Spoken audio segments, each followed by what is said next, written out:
Morning. How's everyone doing today? Mike, bearded printer. Hope you have a good day at work. Martin, Nick, guy makes. How's it going?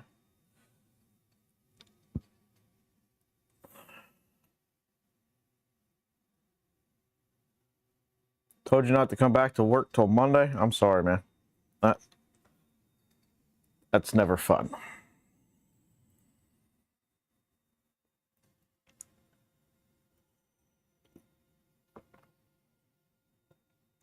Oh, I went down the wrong way. Ouch. Anyway.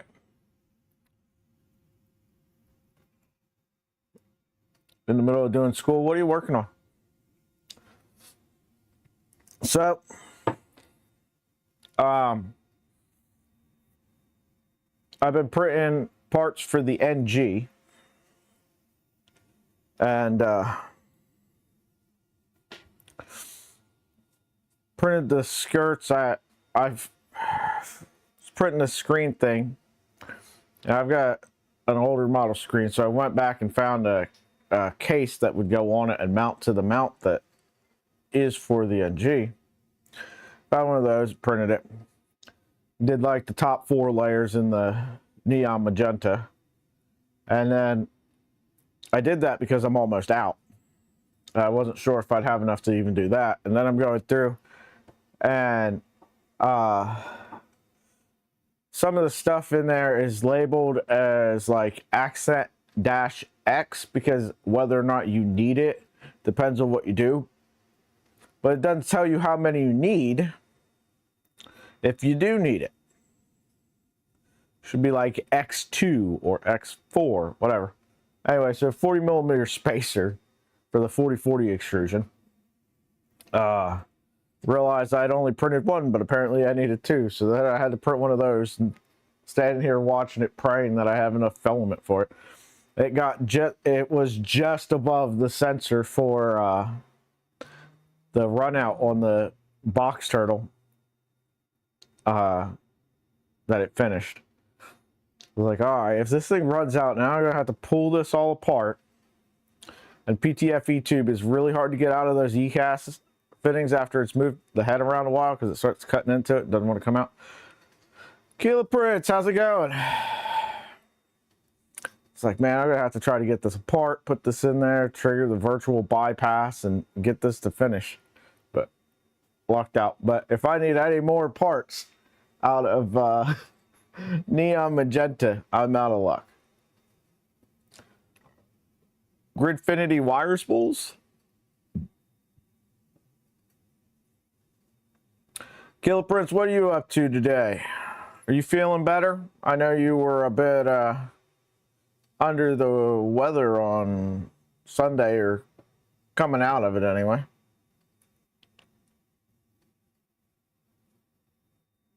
Sounds like it might be a good thing you didn't go to Vice, because everybody there apparently got sick. Anyway, so in other news, this morning I pushed the button for the channel monetization thing. At that, sign up for an AdSense account, which, okay, I get, no problem. But I already had an AdSense account. They had me set it up like a year and a half ago. All I had to do was, so it was weird. They had me set up an AdSense account like a year and a half ago, but then said that it was tied to an old Gmail account from like 2008. No, before that. Anyway, I haven't had access to that Gmail account in a very long time. The Gmail account that's used on my YouTube, I made because I lost access to that old Gmail account. Thank you, man. So why it was tied to that, I don't know.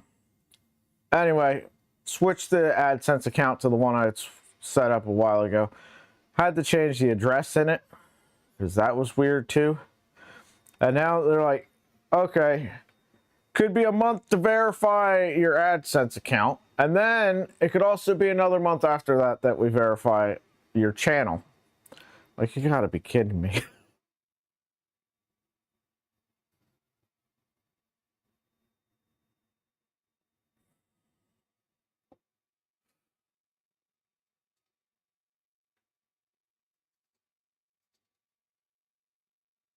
Off to work. Glad you're feeling better, man.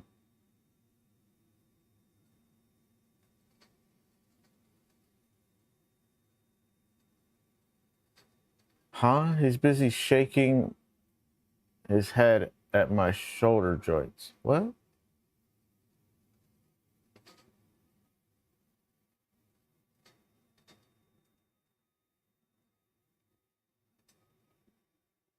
JPP, what's up? Anyway, so the switch wire, well, let me just show you.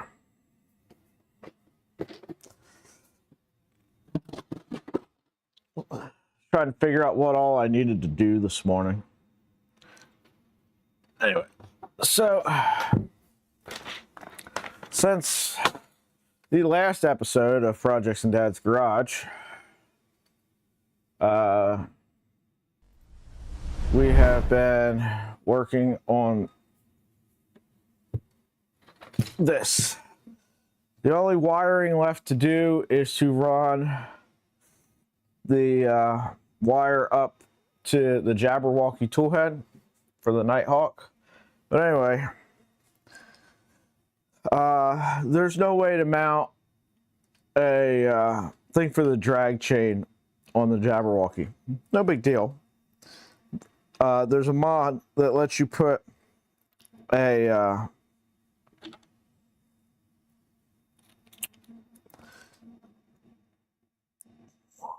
like an umbilical on it, so that it kind of just goes over, which great, fantastic, love it. But this is in the way of this, and this needs a longer M5 bolt that I don't have. So I ordered them off of Amazon. It cost me $3, but they're still not here. They were supposed to be here yesterday, and that's why I was going to do the stream later yesterday. But they never showed up, and then Steve was streaming, so I was like, you know, I'm just gonna go watch Steve. So we're still waiting on that. But everything else on this is wired up. You can see here some pigtails to solder onto the bed, all that stuff. So saved you guys the headache of watching me wire that, because wiring is really boring.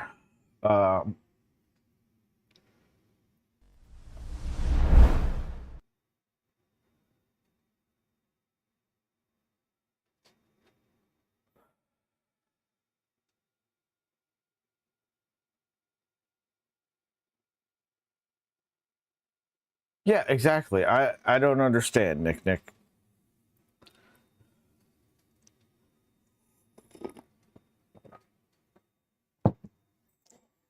I do not understand their entire thing. You've been going through, is talking about verifying the content on my channel. You've been doing that the whole time.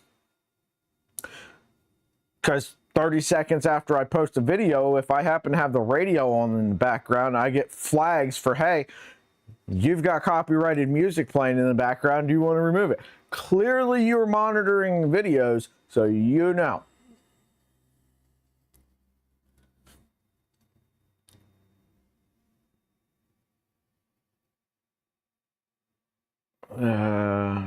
How's Melissa's printer build going? I saw you posted that you got some LEDs and stuff from Mike. That's awesome. Maker Viking, how's it going? Speaking of Maker Viking, if you haven't seen, over on Maker Viking's site, Tinker Atlas. Go sign up if you haven't. tinkeratlas.com. I was a featured maker yesterday for a spotlight thing. So thank you, Maker Viking. That was really fun. Answering all the questions and stuff like that. It was a time to sit down and do a little bit of self-reflection on myself and my journey in the hobby. So you can read that, find out some things you may or may not already know about me. YouTube suggested music. I didn't know there was such a thing. On streams?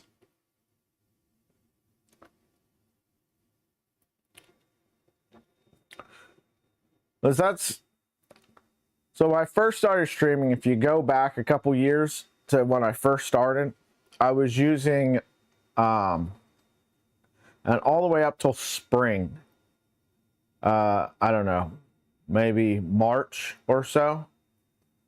DM me a link. All right, sweet. I was using Stream Beats,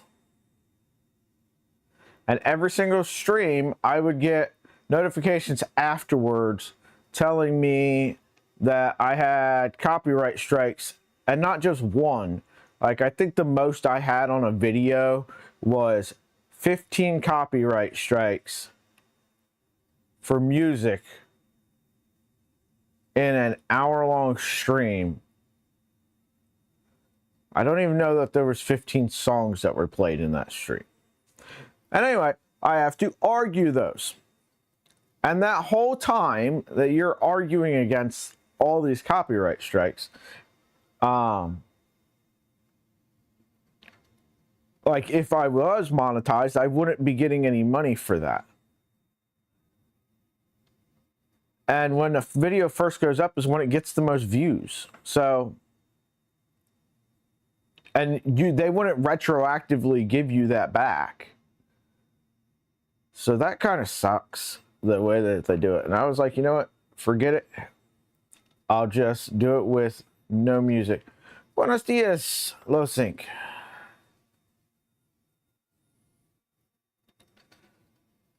Later, Maker Viking. Have a good day.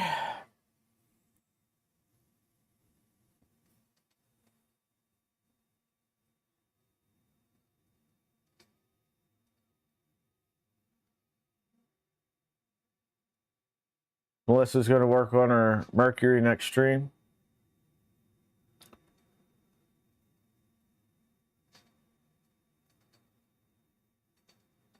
Nice.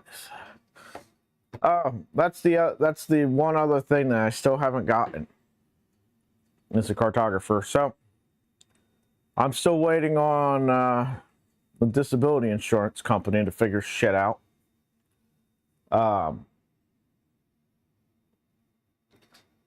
Yeah. Hopefully they do soon.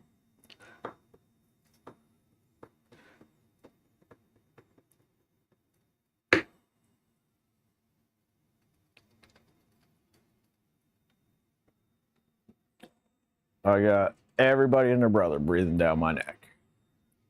Well, that's a discussion for another place and another time. DM set, sweet. Thank you, Keela Prince. Appreciate you, man. Keela Prince has been trying to help me negotiate my way through some of this stuff. And I'm very appreciative for him. So this morning, I realized I had started a project, ordered filament for it during Polymaker's restock sale. And used Polycoins, and my daughter had one spool of Polymaker at whatchamacallit,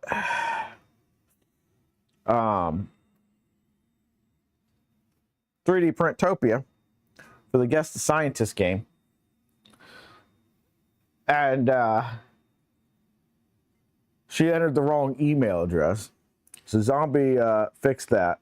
And I'm like, hey, you know, what color filament do you want? She's like, I don't care. Just order something. I'm like, all right, I guess I'll order the 2 colors that I need. Or the 1 color I need and 1 color I know I will use.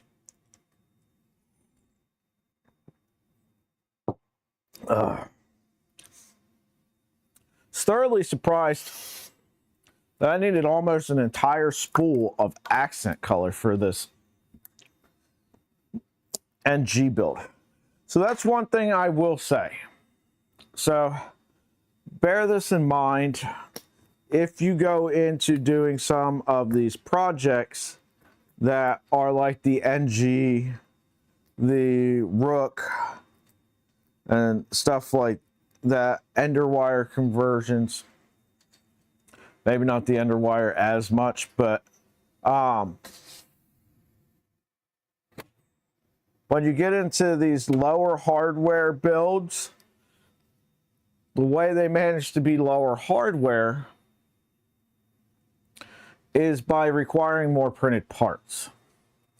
So if you save $100 on hardware costs for a kit, but need another $100 in filament, you're at the same place. So be very careful when you choose to do a project. Look into how much material you need for it. Because if you've got a, and this, so the NG, maybe another half a kilogram over printing a normal, you know, kit printer. So not a huge deal there. But these ones that you see people do on YouTube where like the entire thing's 3D printed, the frame's 3D printed. Man, if I need to print an enclosure and print a frame, and it costs me, you know, I need 10 spools of filament to 3D print your printer to save me $100, I'm not making out.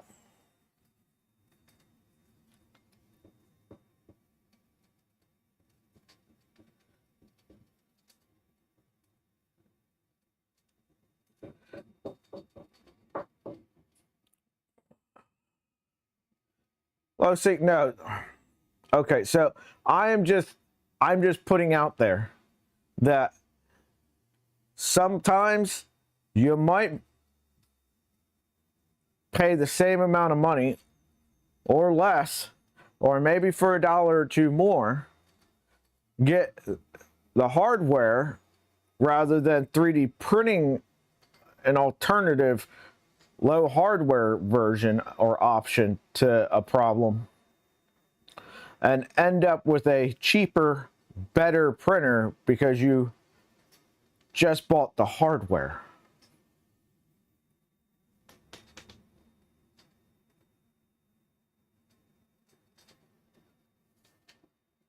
Jesus, 3 kilograms of PET just for the base? Anyway, this is the part that I was like praying I had enough filament to print.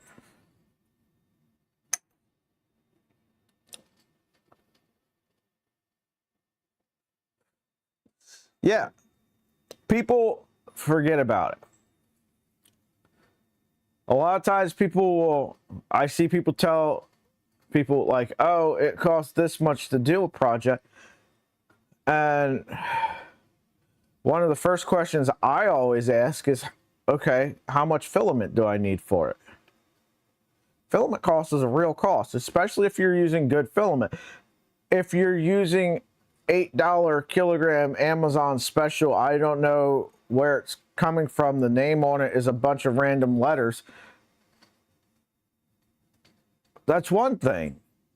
Maybe you don't care that your project uses 3 kilograms of your $8 spool PETG for the base. because that's, you know, 20 some bucks.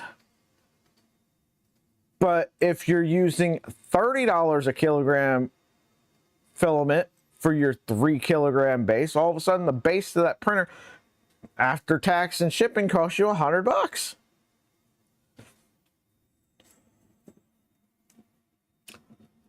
You know, and I'm not, don't get me wrong, I'm not trying to say anything bad about the people designing these things, because a lot of times they're doing it for fun. They're doing it, can I do it? This is a personal challenge or a personal quest to, you know, learn CAD, or, you know, can I design my own 3D printer? It's an exercise for them. So I don't fault them for doing it. I don't fault them for putting it out there. Like, hey, if you'd also like to try it. But it's very important that when you decide to do something, you look at all the costs involved. I say these people because I can't do it, Kilo Prints. I can't design a printer. So these people that can versus me who can't. That's what I mean.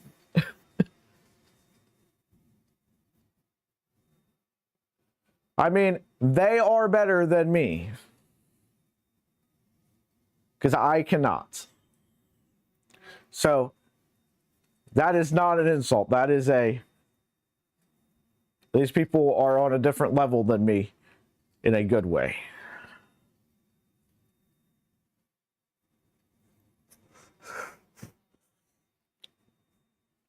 Also, other updates. I think I said it already, but my surgery will be December 5th. My spinal surgery. So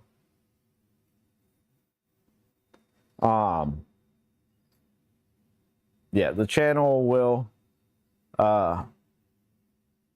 depending on how things go, if people are willing to help out and figure out some cool things to do on the channel during that recovery time, great. If not, the channel will be on a short hiatus starting at the beginning of December. All right. Let's unload these filaments.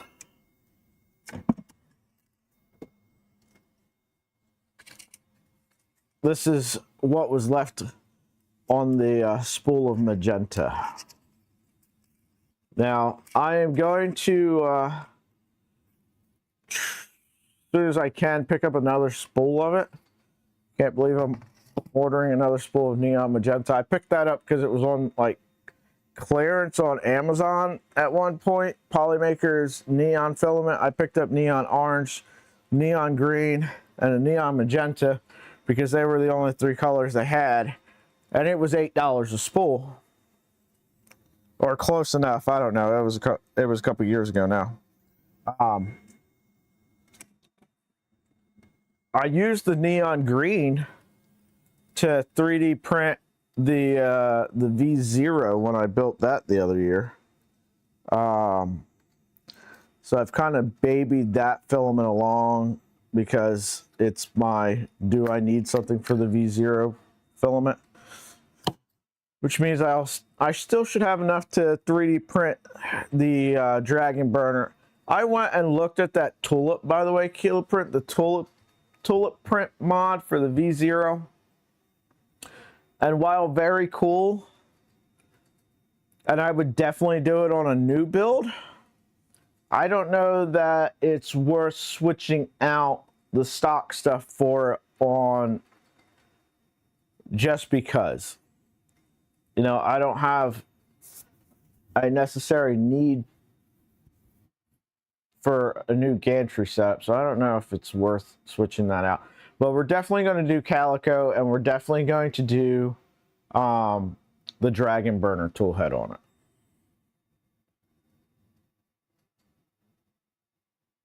We might. Maybe I'll bring back the Makers Making podcast thing for that short period of time. Stop whining. Am I whining? I apologize. Did not mean to. Anyway, so we're going to get some filaments loaded up and get back to printing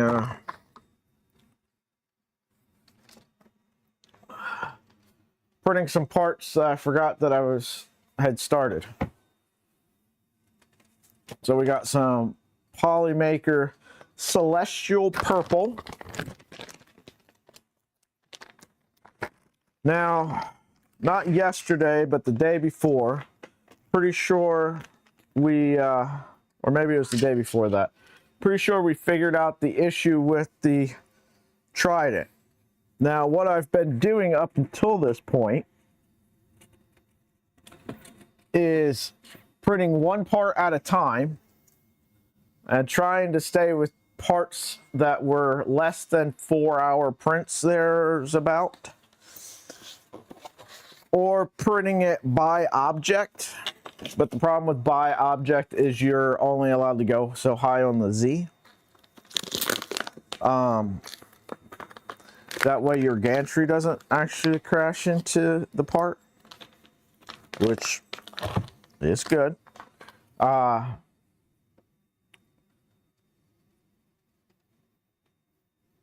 are you doing for your members only stream series?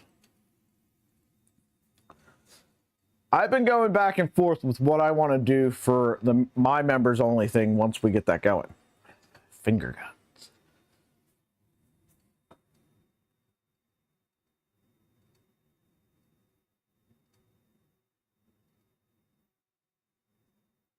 If it's working, tear it apart and mess with it. So there's a couple printers that I try not to mess with.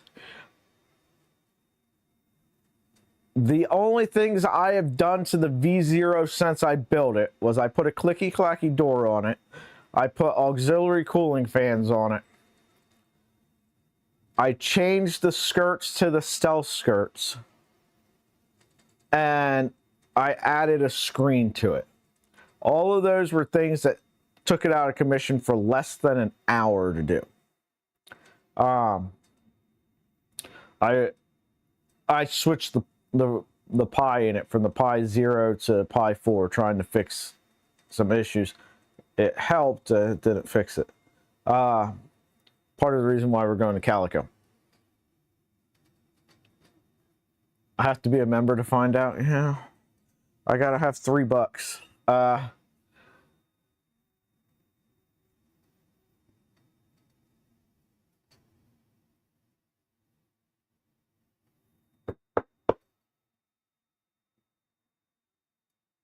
Anyway, so yeah, if you're not, and I'm sure all of you guys are, but if you are not subscribed to Kilo Prints, go subscribe.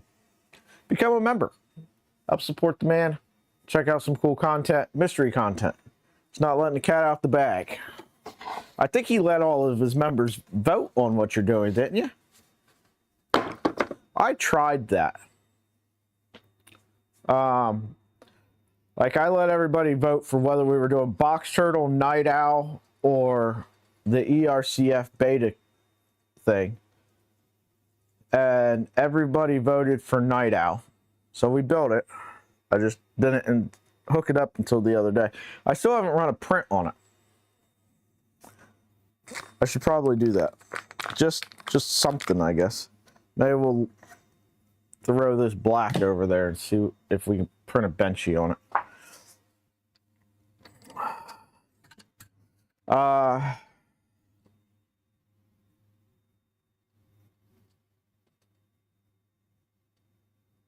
Salad Fork Mad Max. Salad Fork is one of those printers that I do still want to do.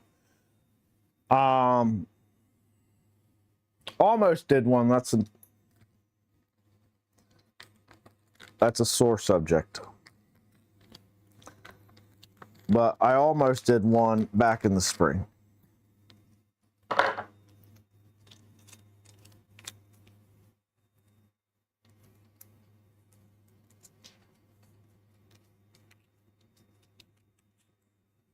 Oh, you did a full VR walkthrough? That'd be sweet. Yeah. Also, JPP, check out his channel. He's been posting a bunch of content from 3D Printopia, interviews, and the like, all done in VR.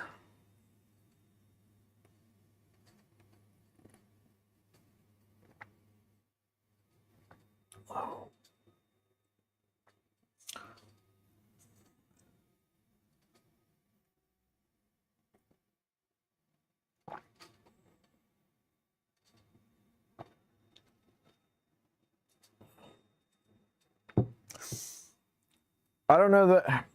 I want to know how your Mad Max thing turns out, because I'm going to be honest. I went and looked at it last night, and I don't know. It looks cool, but how well and consistently those tool heads are going to reattach and be in the exact same position every time, I don't know. It's kind of why I didn't do the stealth changer to begin with. Now the stealth changer, that carriage looks way better than it did 2 years ago. So that seems more like a viable product at this point. But to that point, the 2.4 is also the other printer that I try not to mess with. I would like to have something like a Bamboo or something like that, where it's a printer that just prints stuff I don't do anything to. And then I can do some more projects with some of those printers, but I gotta have something that prints stuff. At some point, this Trident needs to become a printer that I just don't mess with. All right, so we have got a print for the Trident now that's 16 hours long. If it manages to print this successfully, we're going to call the Trident fixed.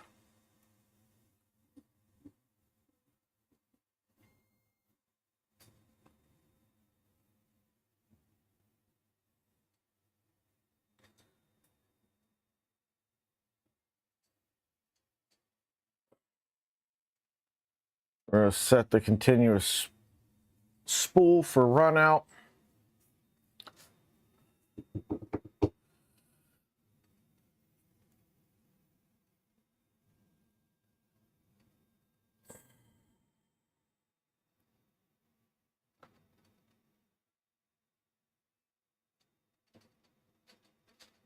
The Prince of Darkness. Oh, shit. Captain, how's it going, sir? How are you doing? I had to run over to physical therapy, so I didn't get to catch the rest of your stream yesterday. Did your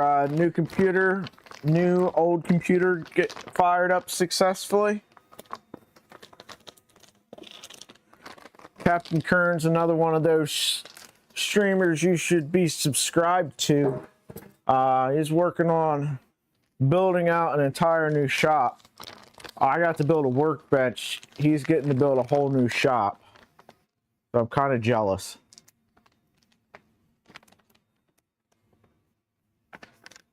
PC's running, need to get set up.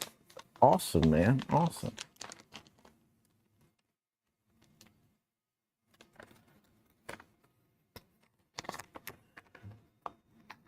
Finished English language arts for yesterday. Thomas, welcome to the stream. Also, do me a favor. I want everybody to do me this favor. At the bottom of the screen, you see the latest subscriber, One Joel Only. One Joel Only is a young kid Doing some Nerf review stuff. I think he's like I don't know. I can't tell how old kids are, but he looks like he's like 11 to me. He did some reviews of some stuff. One of the vendors that sends me stuff, Bears wears, and the Shoeless Historian sent him out some blasters to review.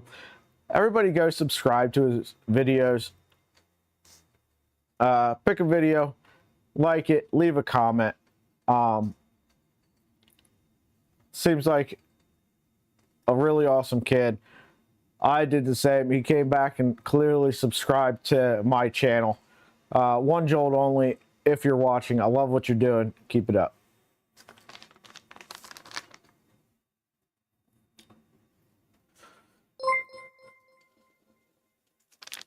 Brad, thank you for the tip. I appreciate you, sir. Anyway, it's awesome to see young people doing a thing and enjoying it and having fun doing it.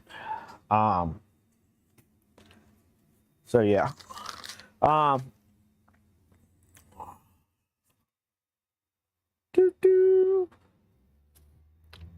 got a couple messages over there I gotta look at.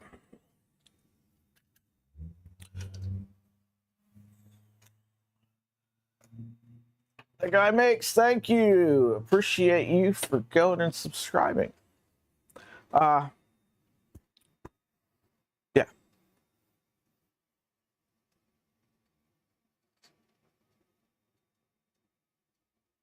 Yeah. So I am terrible at telling how old somebody is. Well, the other year we were on vacation down in Florida, and we're riding the elevator up from the condo, and my son was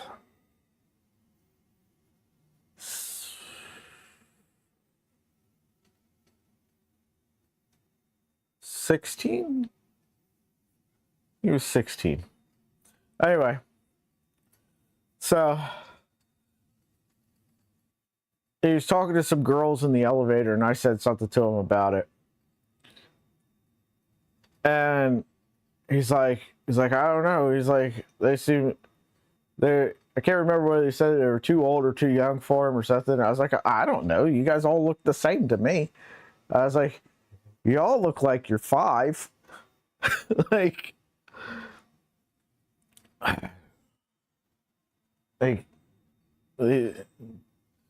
don't know. Like, my daughter is in middle school, and 8th grade, my town, we didn't have a middle school. You went to the elementary school till 7th, then you went to another school. There's the junior high that was 8th and 9th, and then you went over to the senior high for 10th, 11th, and 12th.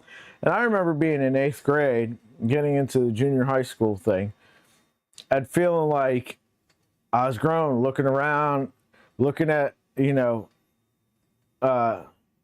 kids over at the high school and thinking, man, these guys are so old and so big looking. And, I see the senior football team over there. I'm like, I'll ask my daughter, I'm like, who's playing? She's like, it's the seniors. I'm like, I don't know. I was like, I don't know whether they're elementary school or senior high school. I can't tell.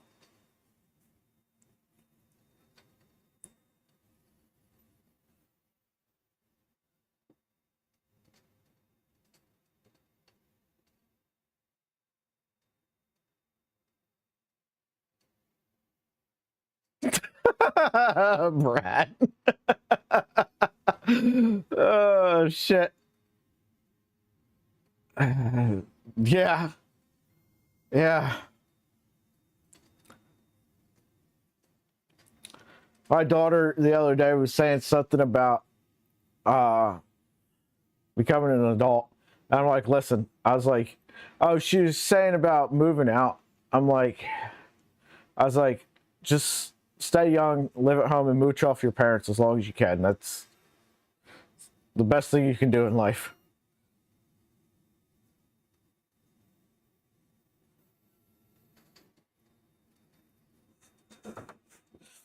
All right, so the Trident's over there doing Trident things. I better take this door off if I'm printing PLA.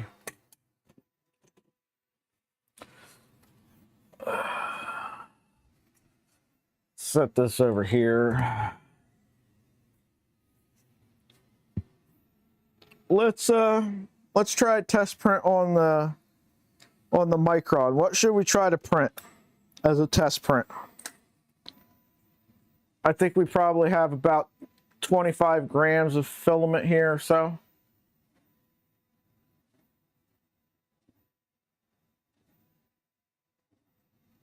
There, Killer Prince. Have a good day at work, sir.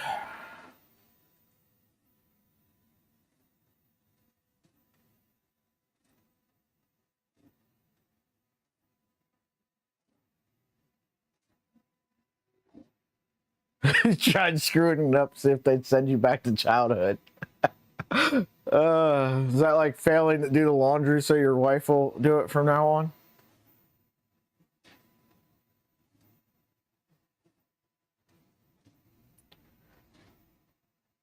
Yeah, it sounds like fun, but it's less fun than you think.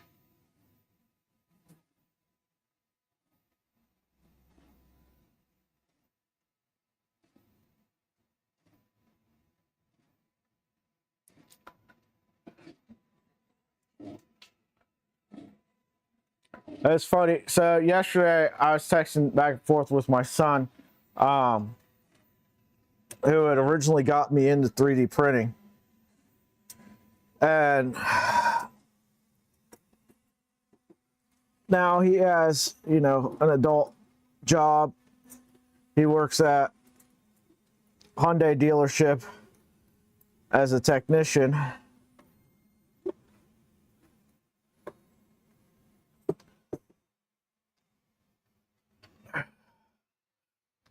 He still lives at home with his mom. The only bills he has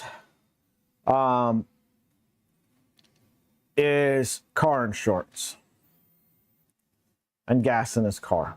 So I made him buy a car in cash. Like, don't go get a nice new car. There's a decent chance that your first car gets wrecked. So buy reliable vehicles, you know, something you're not going to get yourself in trouble with. So he bought himself a Toyota Corolla, a Flexi Rex. Always test on Flexi Rex. All right. Let's go over here to, is it on printables?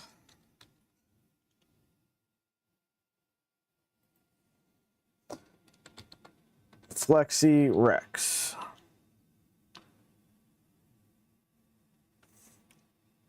I don't have my iPad up.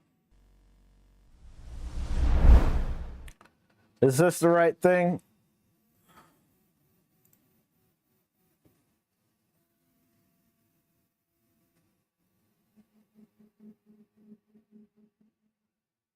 All right, so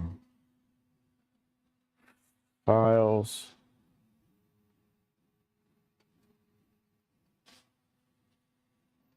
Slice.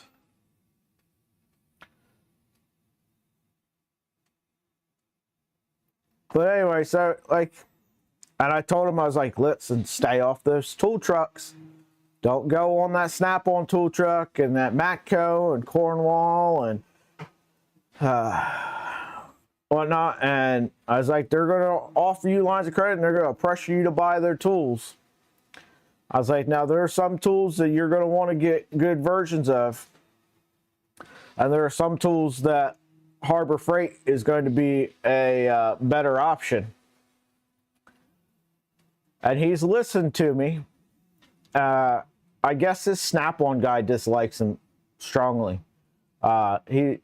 he won't buy it from the Snap-on truck because the Snap-on guy doesn't come around regularly, but the Mac or Matco, one of the two, comes every week. And he's bought a couple things off of there, and I can't remember what he said he bought, but he raised it up there, and the guy's like, all right, like, tells him that it's gonna be so much a week. He goes, no. He's like, I'm just gonna pay for it all now. And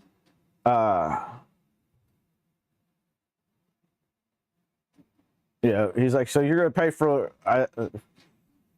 whatever it was, like $600 worth of tools or something. He's like, you're just gonna pay for that? You got that kind of money? They pay? He goes, no, they don't pay me like that. I just saved my money to be able to buy it. And but getting extremely annoyed with my son because the way that model works is once you start doing that, the tendency is to buy more that you wouldn't buy otherwise if you were paying in cash. So they make more money if you're running a line of credit. Plus, I assume that there's interest in crap like that. All right, let's go over here to the Frieza Doomacron. Make sure that my changes went across. That's right.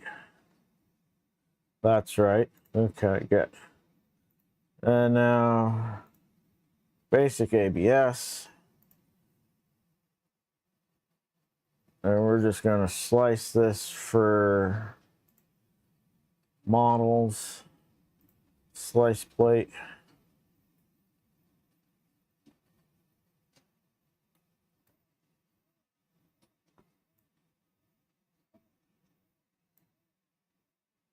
Print. Upload and print. Vince, how's it going? All right. It's over there doing printer stuff. See how it goes.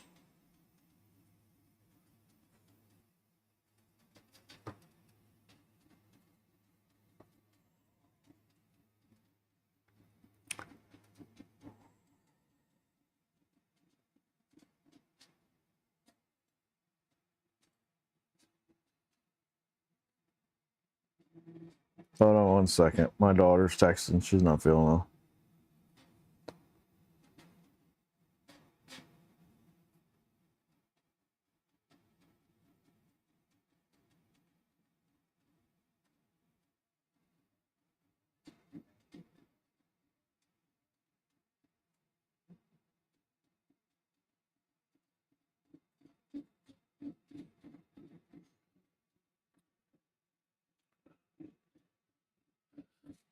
Tekton, I've had mixed results with Tekton.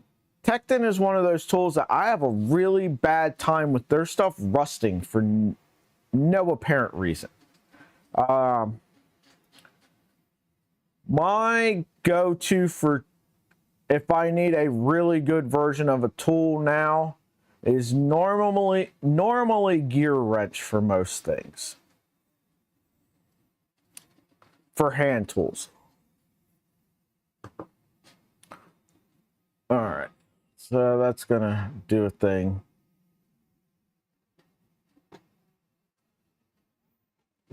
Happy, how's it going? So we're just hanging out today. For those that don't know, we're waiting on some screws to come in the mail.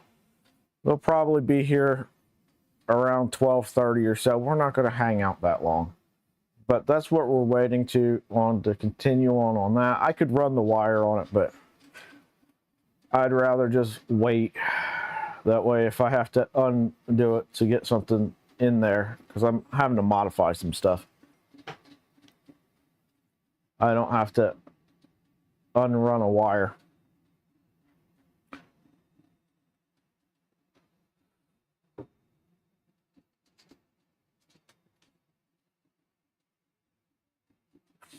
But anyway, so we were talking yesterday about 3D printers, and because he's wanting to build some Nerf guns, Nerf blasters, and yeah, I was like, you might want to get a better printer than the ones you have.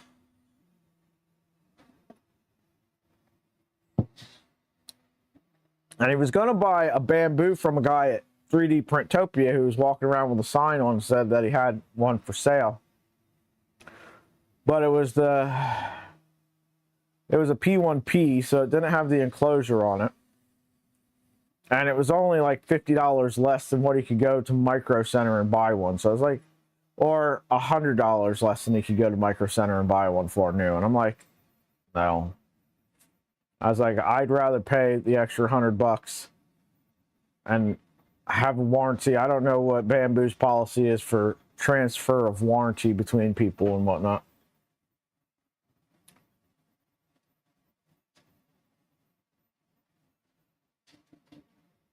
Collecting tools from auctions is a good way to do it. I peruse yard sales, garage sales, and flea markets, although there's not many flea markets around me for some reason. For tools, I pick up a lot of stuff that way.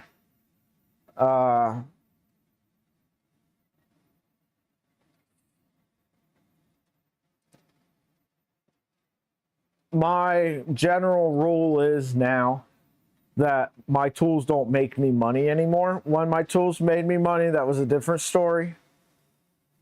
But when my tools no longer make me money, they might save me money, but they don't make me money. I'll go and normally get, Harbor Freight version of something. Well, some things I know better than, but for a lot of stuff, I'll go sockets, hand tool stuff. I'll go pick up Pittsburgh. It's got a lifetime warranty. I break it once, then I will go and look at something better. I'll get it replaced and then start shopping for something better. If I'm using it enough to break that, then I'll buy a higher quality thing. But like I said, I'm in a situation where my tools no longer make me money. So it doesn't make a whole lot of sense to spend a whole lot of money on a tool that I may not need again for another 5-6 years.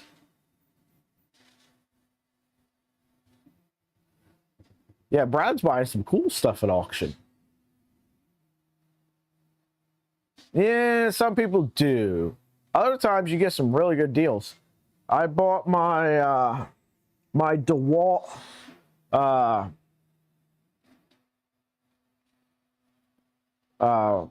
router for $3. They also had like 3 or 4 DeWalt drywall guns for $3 a piece. I purposely didn't buy any of them because I do not want to have more tools to do drywall with than I already do, because I hate doing drywall, and it's at least an excuse that I can say, I'm sorry, I don't really have the tools to do that. If I have the tools to do it, I can't use it as an excuse.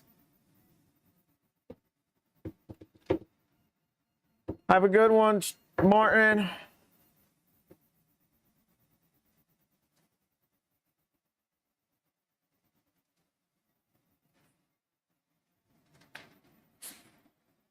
That's right. It's ABS. It's going to wait like 10 minutes to heat soak and then wait for chamber temps.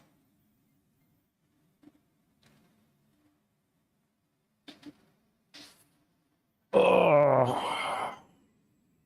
Let's see what my daughter said.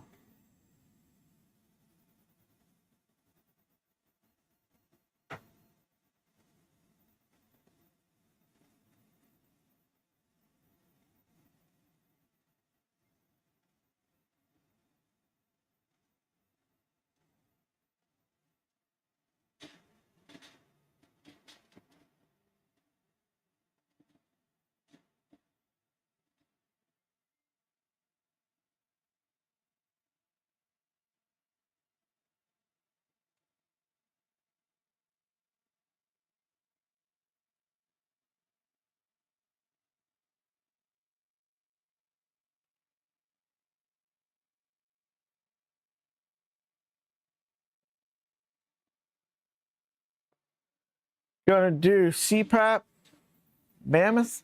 The Mammoth gantry looks pretty cool. I really like the gantry I did on my 2.4.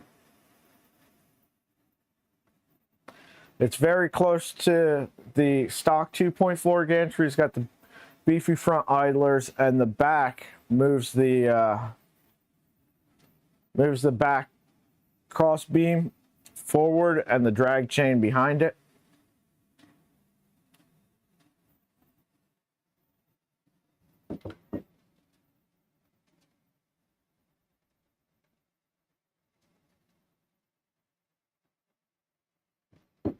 CPAP muffler.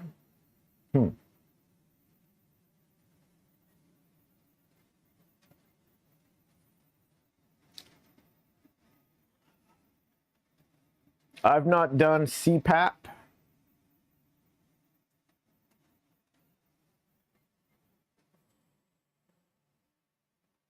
The Mammoth gantry does look cool.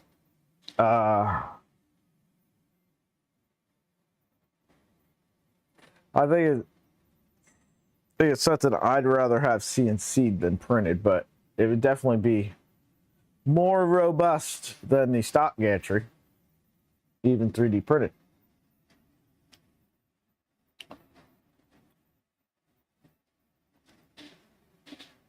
Oh, those in attendance that have built the NG, where do we stand on the frame braces and stuff?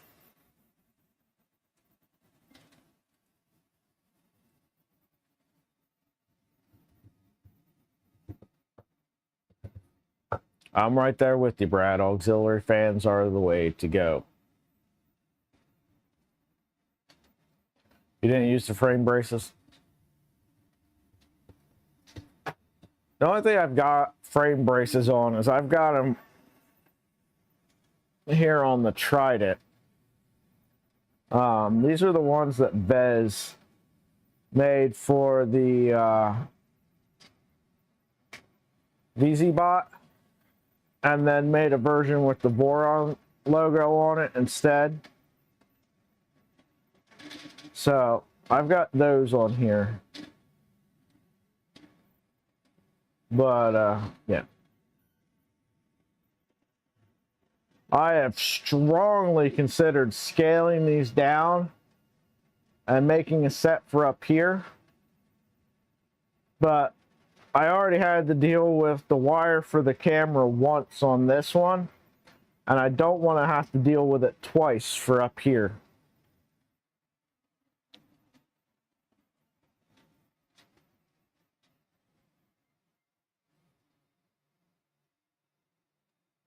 Not necessary. All right. I suppose it's one of those things that if I needed it, I could always print it and do it later.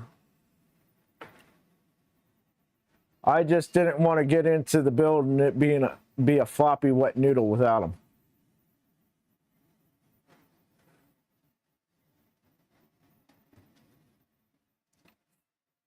I don't have a camera in the Micron, otherwise we'd watch a stream of that printer doing whatever it's doing.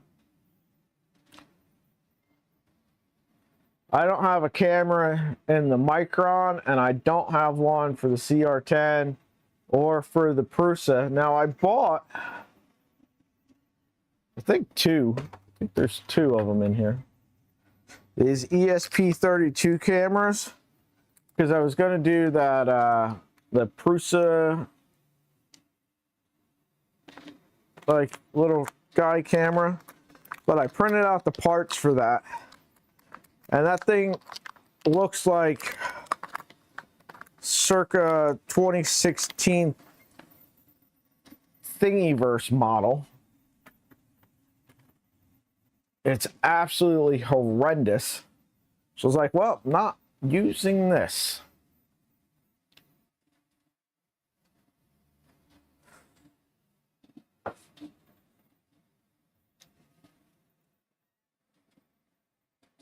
I did put a Raspberry Pi 02 into the Prusa, so I could use Prusa Connect on that though.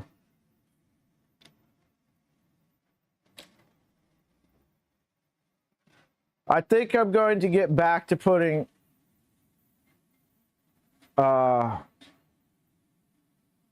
getting Octo Everywhere set up on everything. I kind of let it go with the last few rebuild things. I thought I was going to be able to get my networking stuff set up so that I didn't have to have it, so that I could just remotely access my network and get to my printers. But oh, I never turned that off last night. Oh yeah, so I did this. This is another Harbor Freight thingamabobber. So at one point I had all the printers hooked up to these outlets. You just push the button, it turns the outlet on and off. It's like a radio frequency thing though. And also my heater has a remote up there. So one day I'm in the middle of a print on the 2.4, and I was a good ways into this print. It was a long print. And I pushed the button to turn on the heater, and it happens to be on the same radio frequency that the plug was for it, and shut the power off to the 2.4 in the middle of the print. So out they came. But anyway, I hooked up the power supply for the heat set press to one of those outlets. So now I can turn the power on and off for the heat set press with the press of a button. There's this came from Harbor Freight. You get 3 of them in there. So I've got 2 more that I can like plug something into that if I need to turn power on and off to something.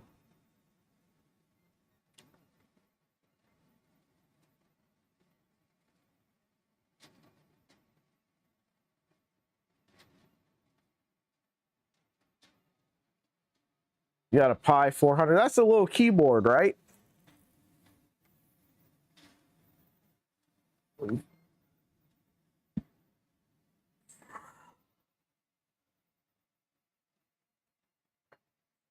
$15 amps.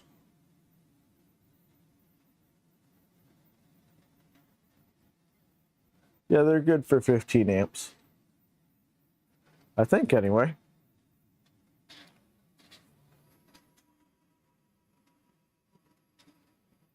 Let me walk around and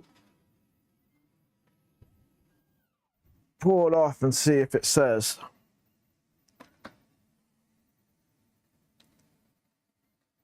$120 volt, 15 amps.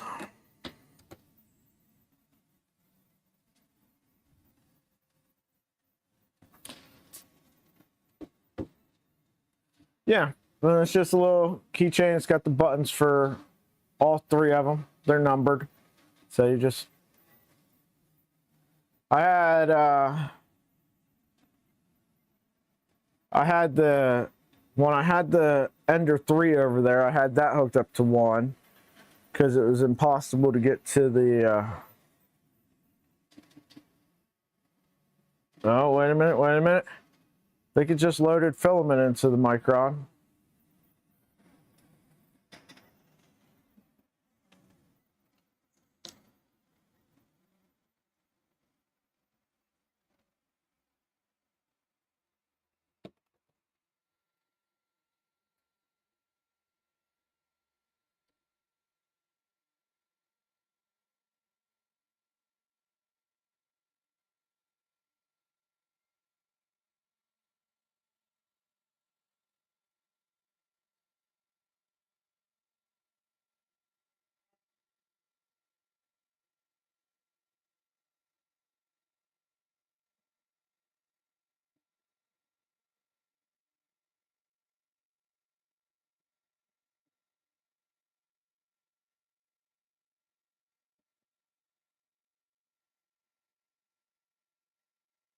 The offset's way off.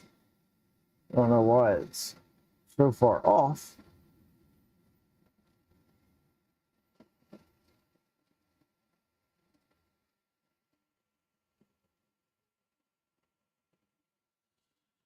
It's definitely loaded.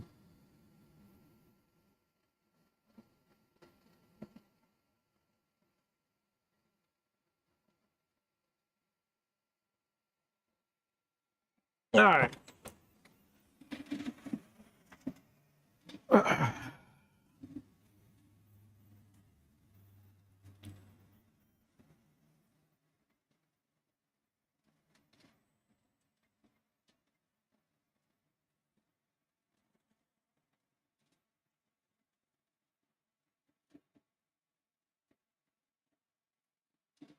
I'll take a look at my print start macro because I was working with that and see if I possibly mess something up that would cause that to be too close. Because it could be that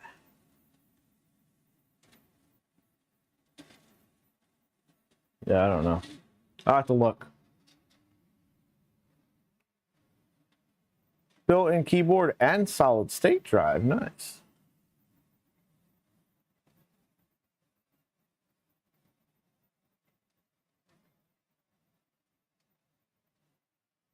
How far off are you on the Trident? And also, what size SSD comes in a Pi 400? Because every once in a while I see those on sale over at Micro Center. Like somebody buys one and returns it, and it's like open box for the cost of like a normal Pi. So if they're at all useful, maybe I'll pick one up next time I see one. 32 gigs. That's usable for something. I don't know what. But if I see one at a price that's like, this is too good to pass up, even though I have no idea what I'll use it for, I'll grab one.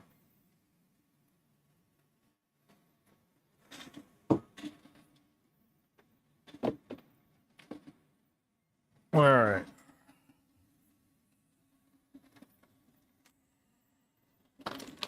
Even though it makes no sense whatsoever to do, we're going to put neon magenta filament in this bag.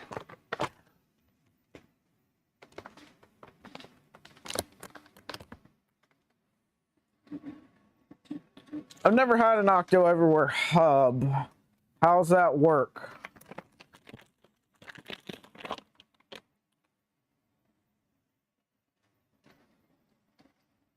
I've always just set up Octo Everywhere individually on each one of my printers.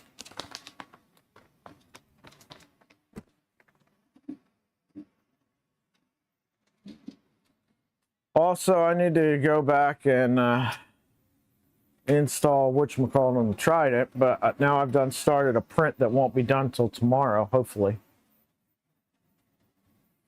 The GitHub update thing.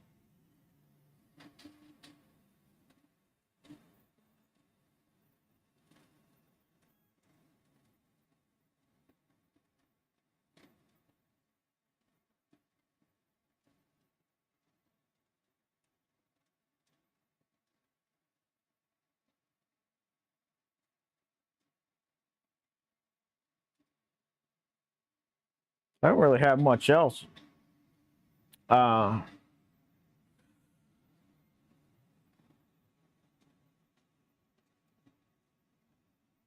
know what we can do. We can get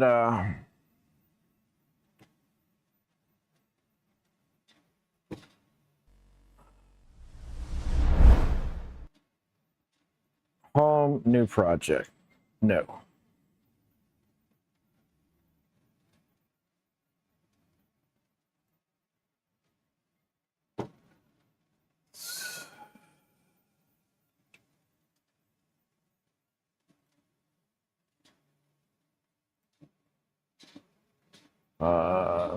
Done.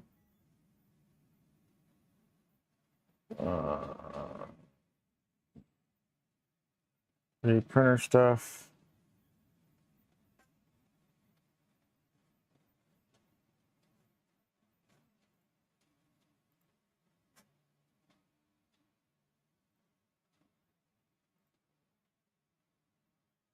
Load.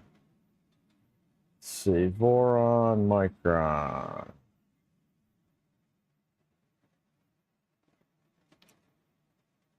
Micron main.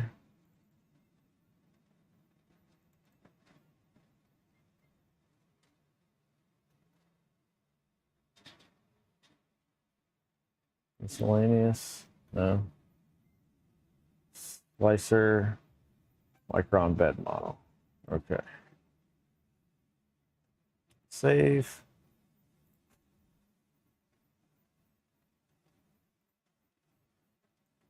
Excellent. Now we have stuff for that. That looks better.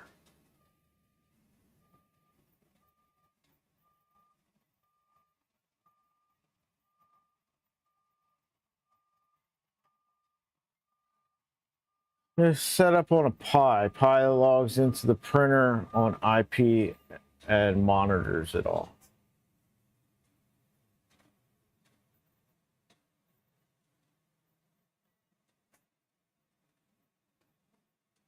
I have to look into that, Brad.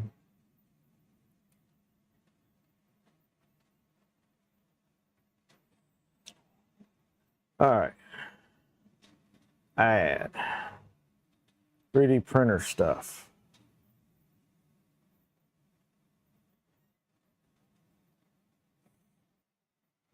I need a chair. Back hurts. Also, we don't need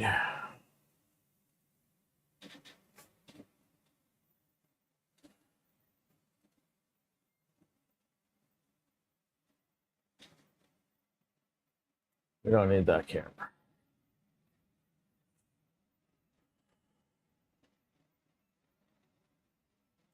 Trident stuff.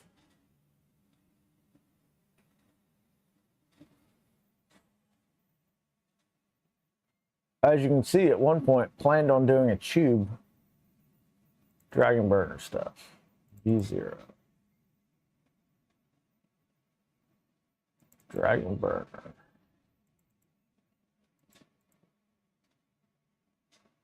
Oh.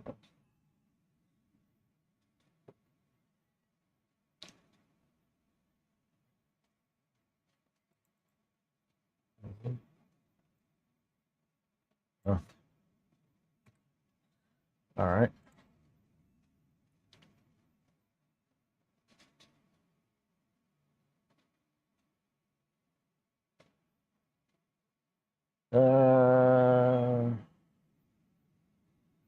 Cal no probe. Then we need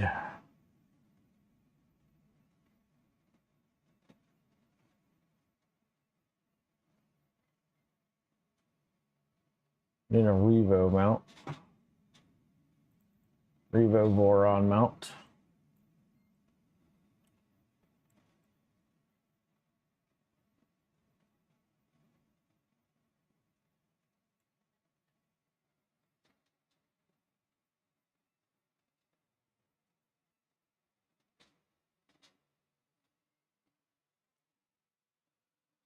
Yeah, I know that there's a way with this Unify system to be able to remote in, but I can't figure it out on my own. I tried. I spent an entire day working on it.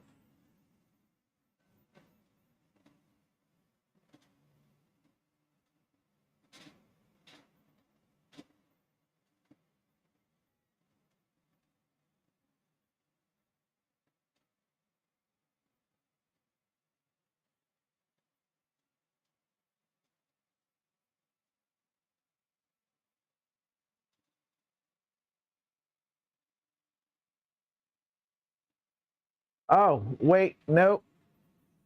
I know what I need to print.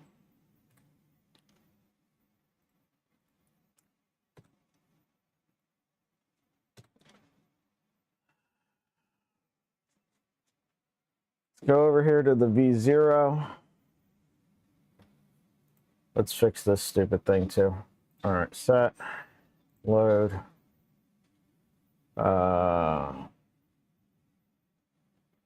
Nest. 3D printer stuff.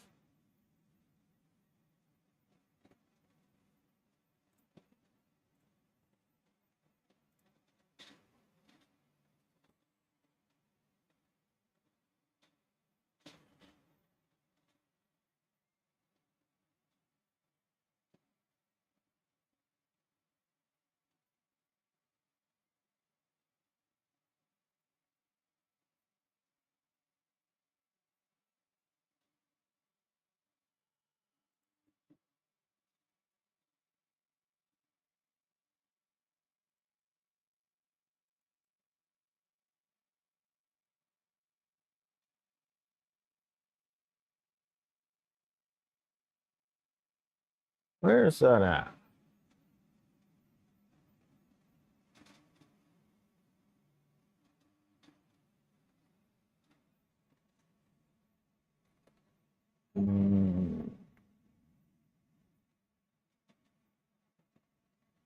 I have to find it every single time.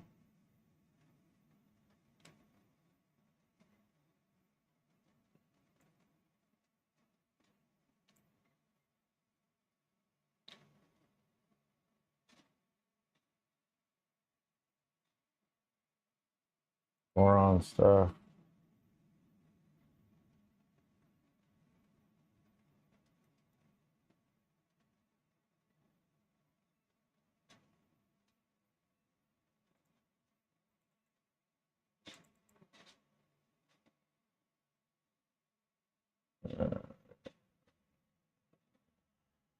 No.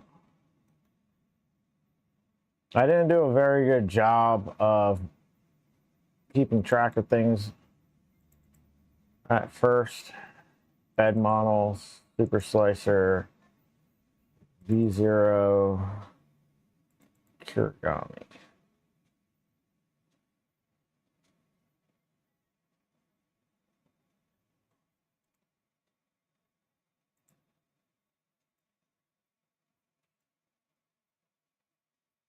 All right, save. All right, that looks better.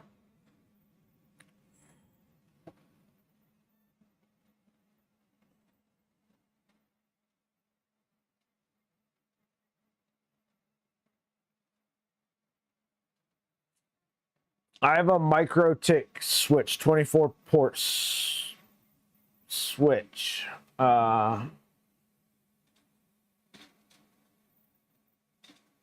Yeah, I tried. I did everything that it said, but it wouldn't let me do it. And it had changed since any like video tutorials I could find, like the Unify software stuff. The user interface had changed, and they had changed the names of some stuff, I guess.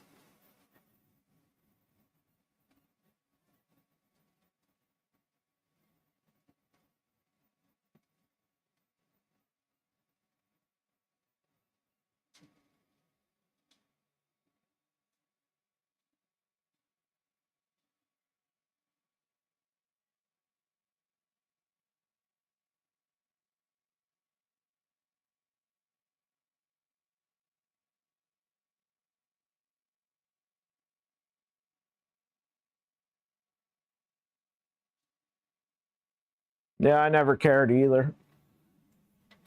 I'd like to update from my USG 4 Unify router to like a Cloud Gateway Ultra or something. I don't have a Dream Machine. I don't have Dream Machine money anyway.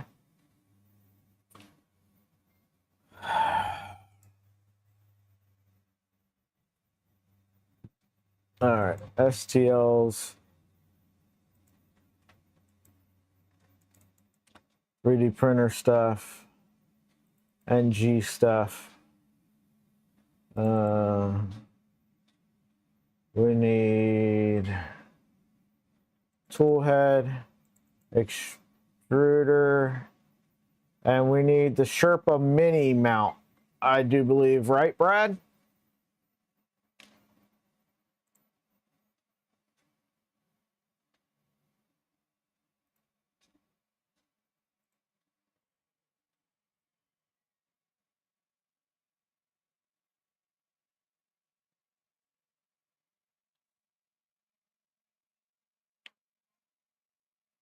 All right.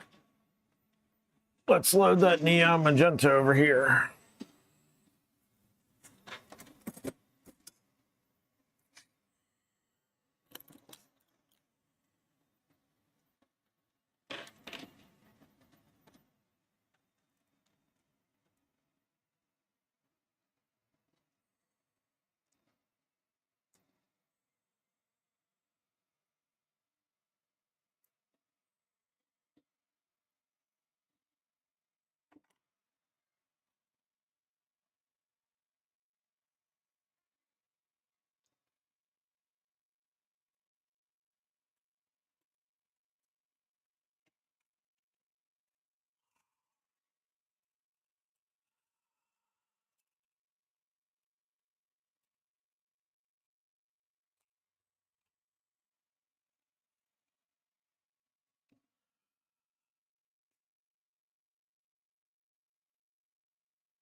Ugh.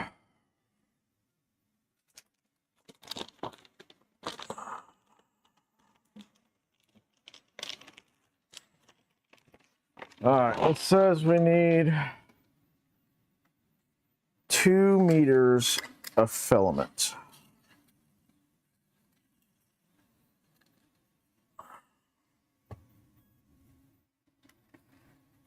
This pad is off slightly, but it's going to be close enough. There's 1 meter.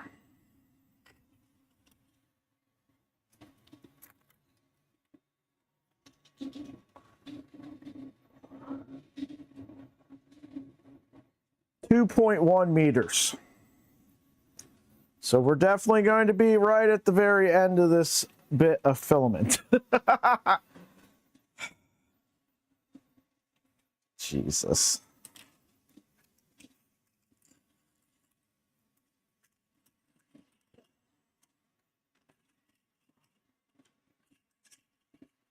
Well, that tells you how much Bowden tube I have between the intake point on the box turtle and my tool head.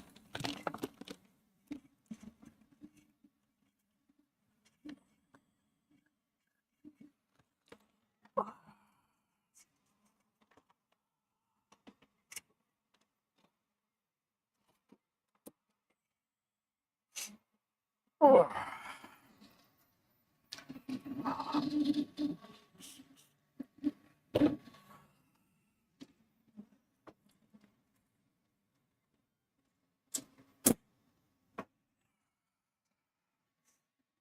All right, do I have all the settings right? No, I don't.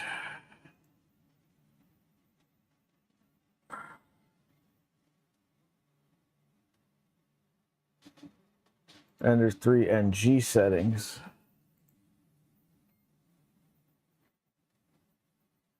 Saves me a tiny bit.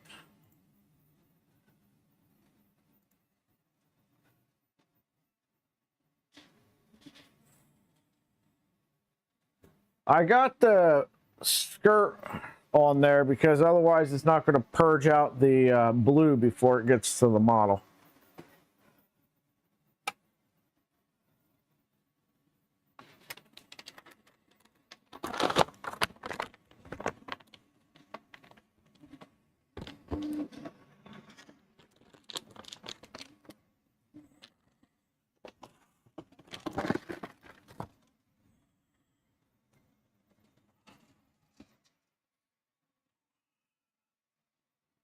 All right.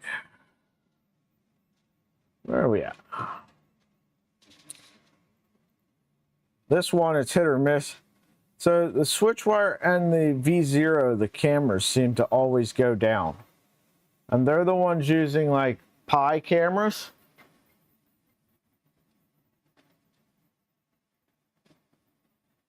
Yeah.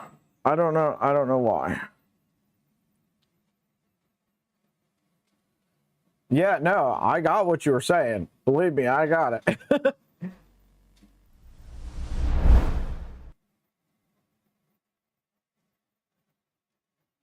I am going to put, I printed out the housings for the LEDs on the side skirts. And, you know what I'd really like to get, because this is that neon filament, I'd really like to get, like the blacklight NeoPixels and try and see if how that works out, putting those behind it. But that'll be down the road. I've got regular NeoPixels put in it for now.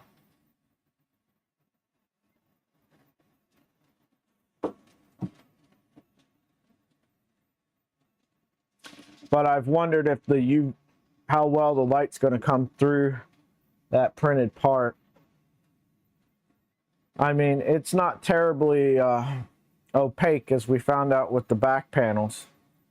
That ate up a decent amount of filament, printing out those back panels.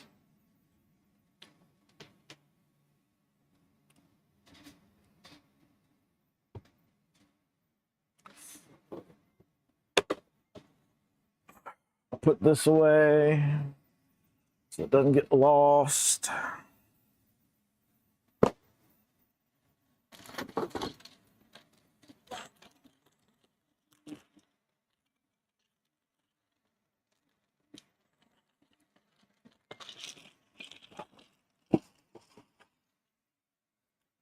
So, bad news on the multi-board front. It would appear that there is no way to mount multi-board to the setup that I have. So I've got the 2020 extrusions around this workbench, like halfway around it, and there's no way to mount it to the 2020 extrusion, and then also it would have to like interlock to itself at the seams so you could put them together. And as far as I can tell, there's no way to do that either. So multi-board's not going to be happening to this.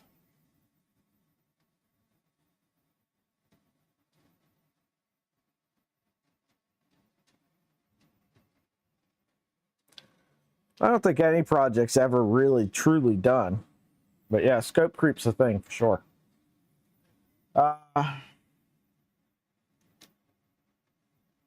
How's our Flexi Rexy doing down here?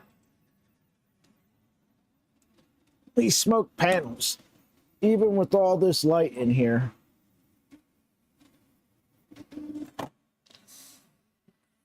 It's got elephant foot like a motherfucker. I need to figure out that Z offset, why that's Oh, while I've got the two of you in chat, in the skirt thing, there's bottom panel mounts. Now, it had me print 32 of these little tabs that look just like it, just slightly bigger in the regular NG files. And then it's got a single bottom panel mount small in the files for those skirts. Do I need to print 32 of those? Because it doesn't call out a quantity at all. It doesn't mention it in the description in any way. I don't know if I need more of those than the one in there, or if I just need one.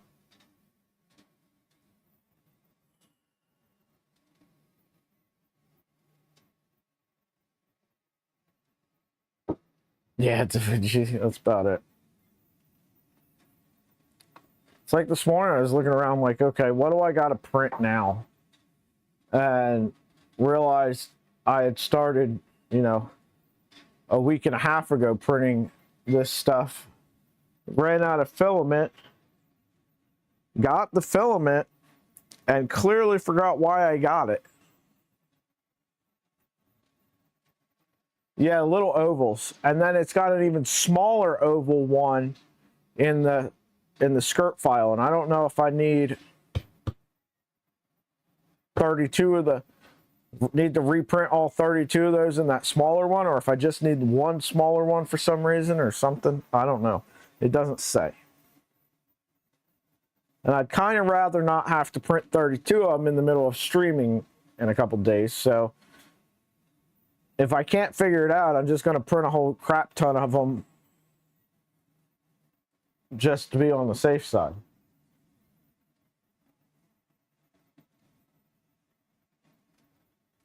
That, I can tell you, has proven extremely annoying. I'd be less annoyed with the printed part situation if I was just building this off stream and just, okay, if I run into something, I say, all right, I'll work on this later and hit print and go work on something else. But doing it on stream, and especially doing it in a marathon stream where I'm trying to go from start to finish, I need to know exactly what parts I need.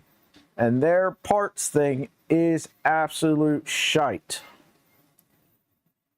What they need to do is have a GitHub and say, what printer model are you starting with? All right. NGSTL files. Ender 3 Pro. Ender 3 V2.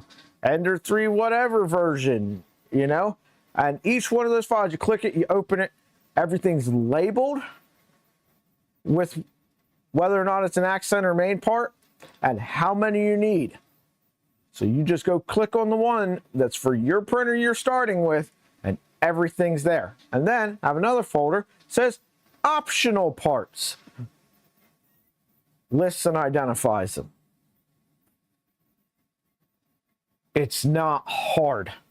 You've already made a configurator to do it in some convoluted way.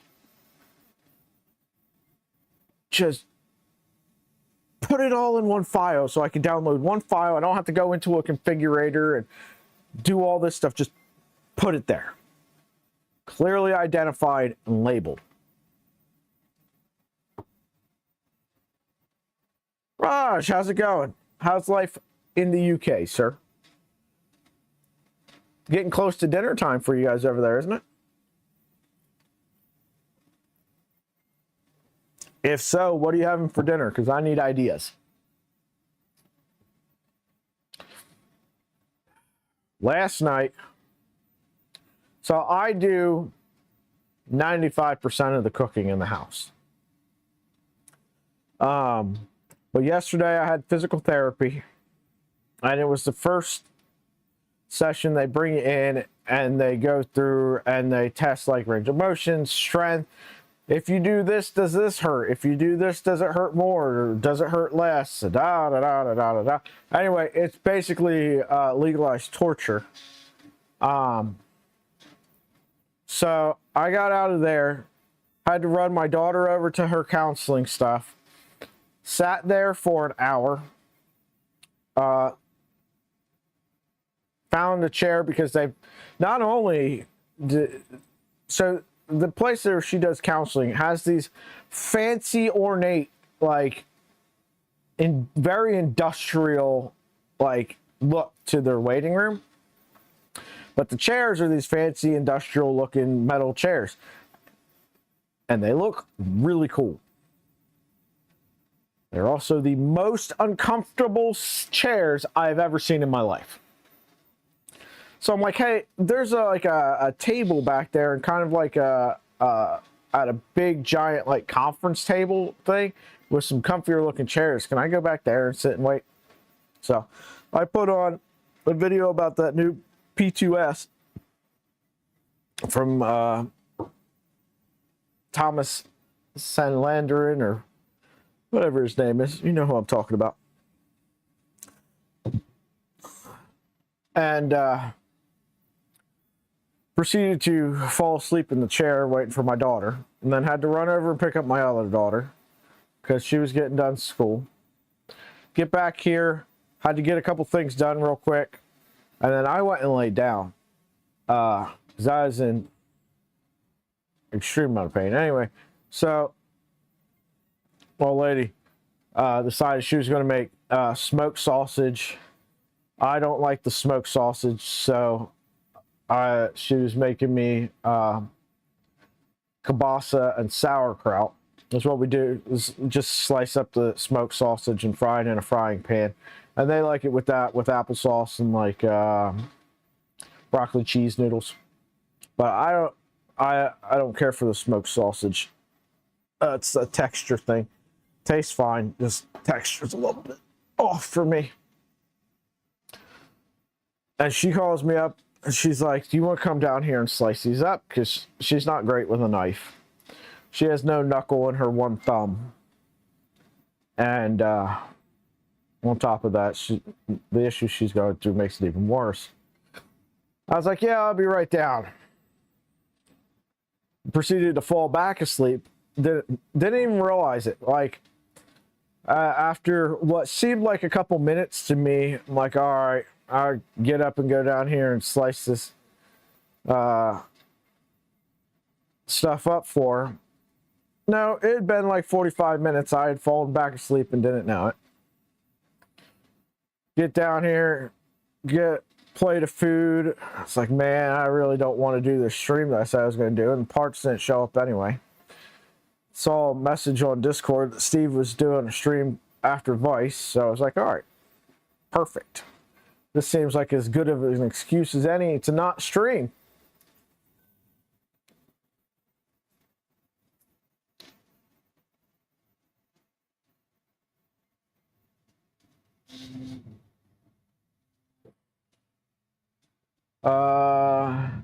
LTX, how's it going, man?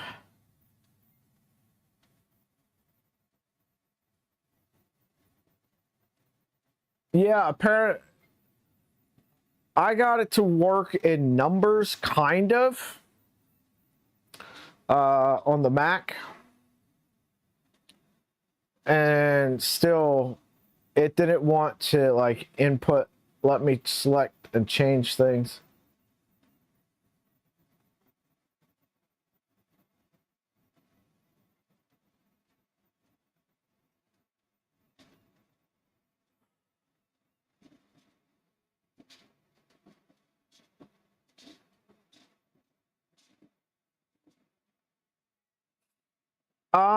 I think there's whatchamacallit for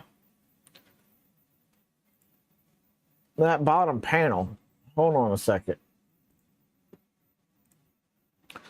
Downloads. There's the skirt.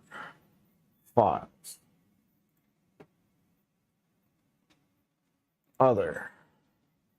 Enclosure bottom panel, smaller mount.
Thought I saw files for it. for the bottom panel for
clearly I was hallucinating.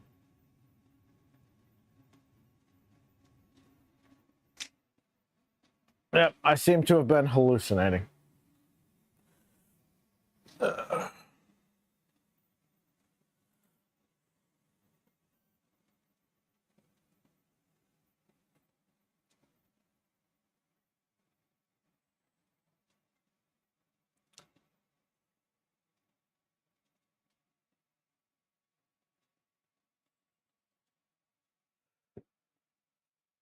We are waiting for this to load in.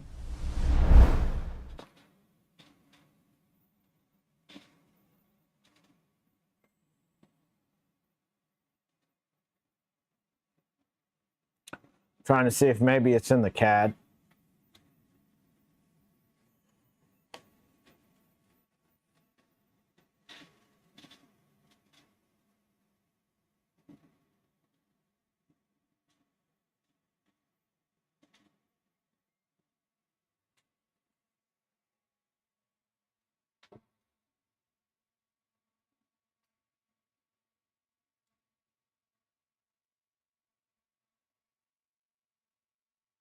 Let me see something. Did I screw this up?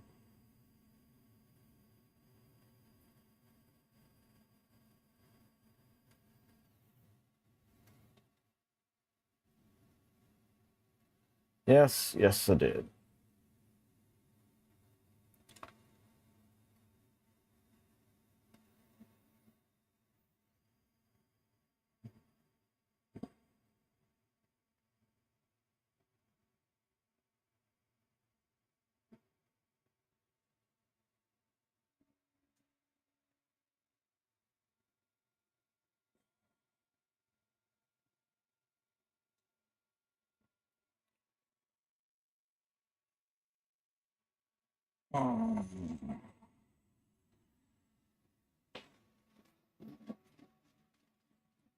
Okay, here we are. Let's look at this.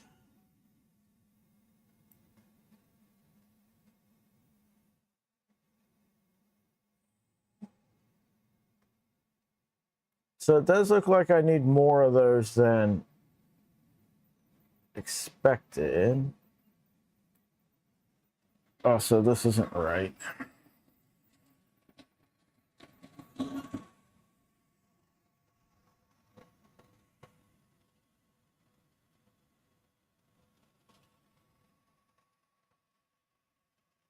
Oh, well, it's not too bad. We'll let it ride. We'll see what happens here in a couple minutes. Give it a couple layers. So, looks like we've got split into objects.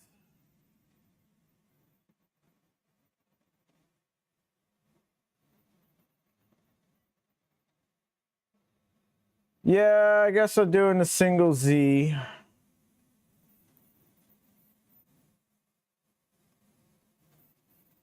Oh no, this is a panel that goes on the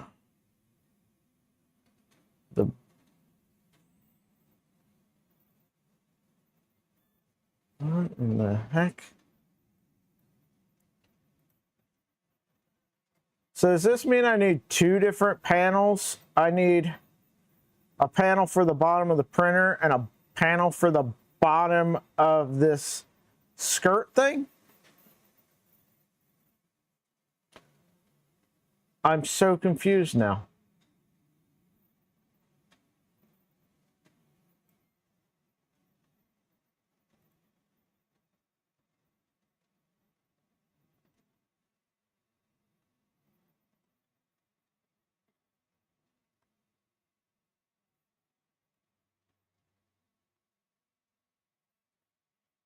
I don't need the, okay, so this panel that's in this CAD isn't going to help any.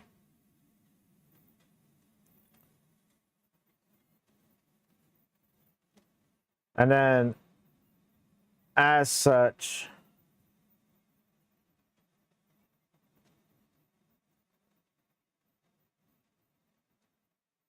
I don't actually need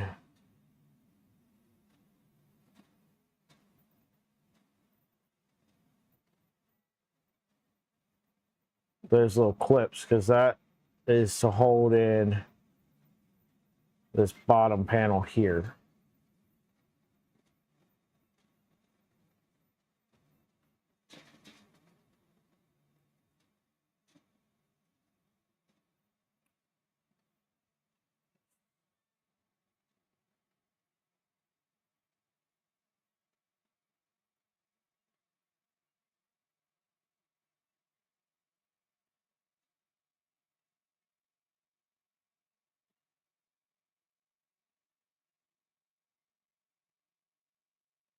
All right. Well, regardless, whatever it is, we'll.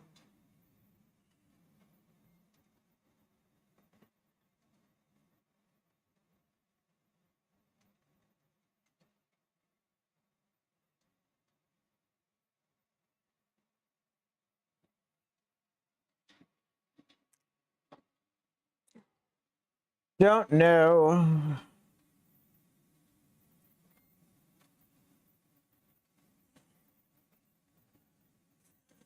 Regardless, I don't think it will prevent us from getting the printer to the point that it pushes plastic. So, yay to that.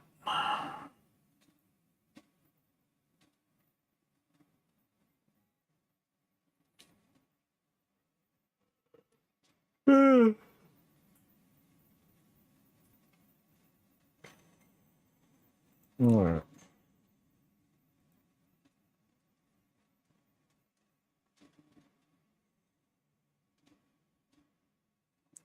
I just thought I saw. Also, these D modules.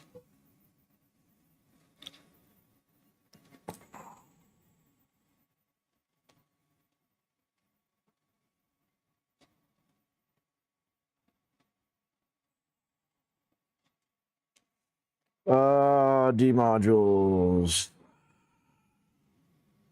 Saw them on AliExpress. Are they available on Amazon? No, none of theirs look like it.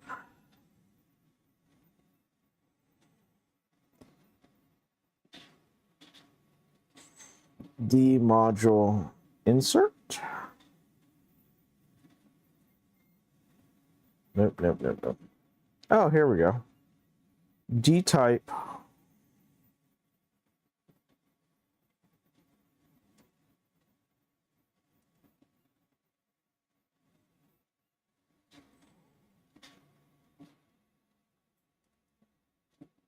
All I see is an HDMI version on Amazon. But anyway, that's pretty slick. Oh, here goes a... There's this Cat 6 one.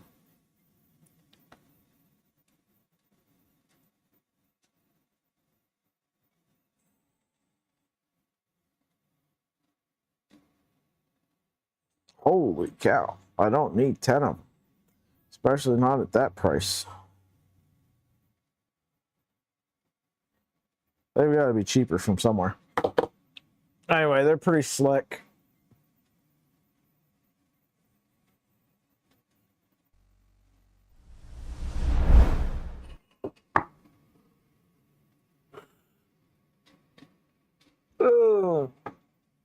Martin, welcome back.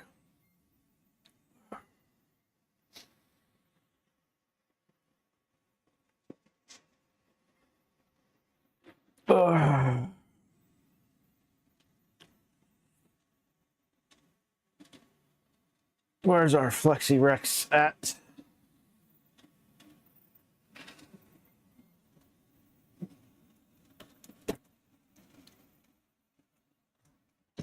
It's about to run out of filament. That's where it's at. Guess I was mistaken about how much filament was on that roll. I thought there was like 25 grams on there.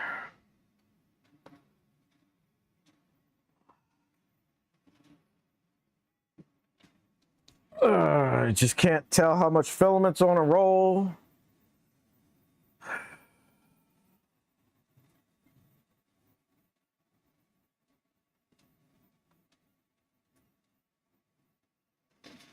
Oh, shit.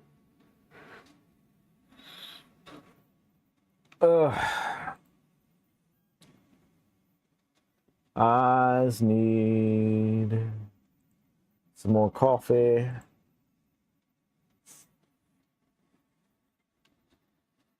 So tomorrow tomorrow's Friday. Let me just check the schedule real quick.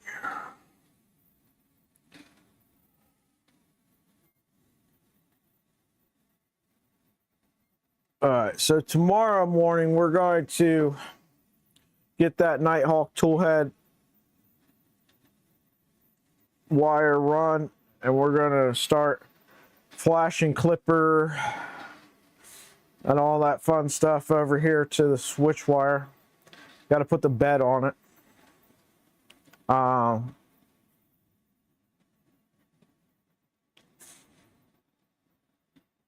I might go ahead and run the wire tonight. That way tomorrow we can just work on clipper install stuff.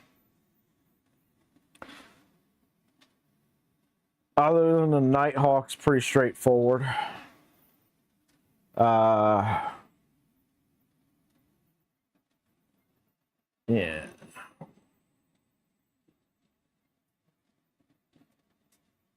know what I'm really bad at? Looking at this camera versus looking at my monitor.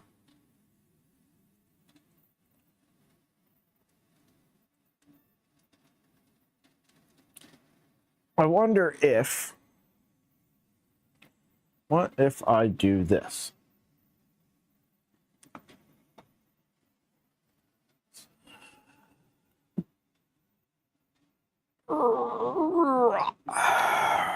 What if I do this?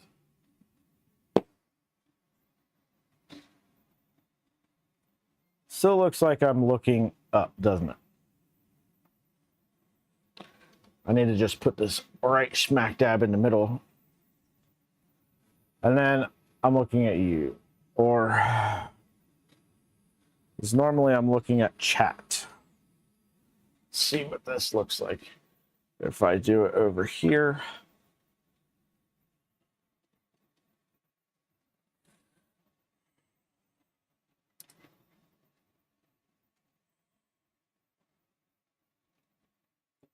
All right.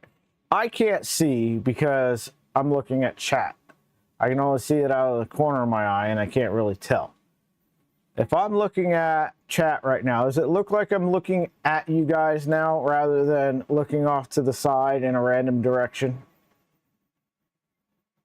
This is something I want to improve. I was putting on a video the other night for my daughter who wanted to watch one of my streams. And yeah, I noticed this. And it bothered me. So I figure it must bother you guys. Does this look better? Does it look like I'm looking at you guys versus somebody that's just, I don't know, lying to you and won't look you in the eye? Yeah, looks better. All right. We'll do that, and then I can just take and lower this down. And now this is away when I'm not streaming. Bring it back up when I am. All right, good. Got that figured out.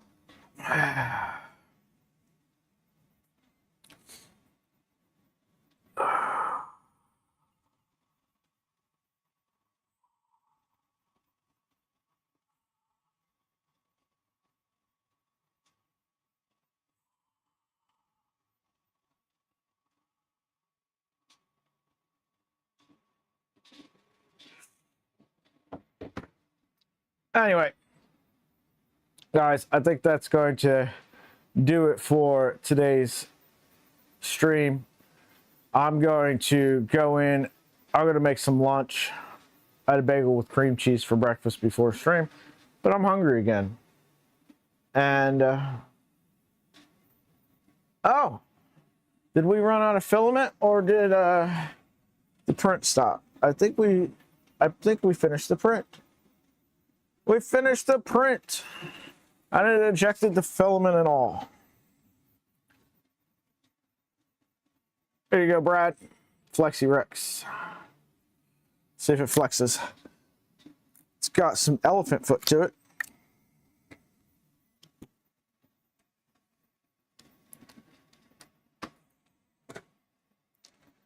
Definitely flexes. It's not one to completely release yet. We'll give it a second.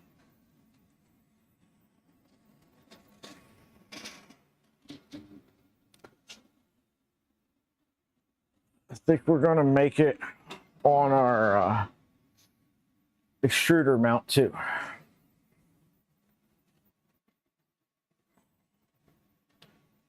Oh, real quick, before we go, do you guys want to look at this for a second with me?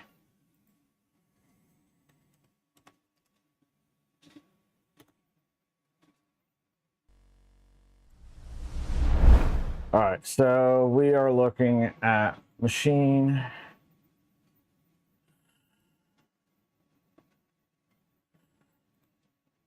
See if I messed up our print start that would cause our issue with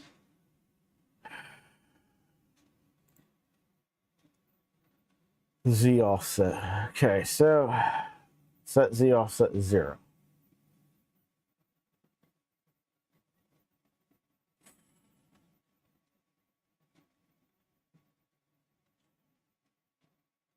Clean nozzle.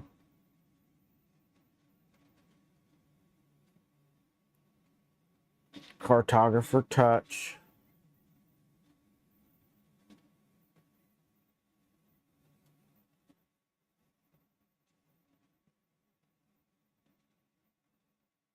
Change the hot end temperature.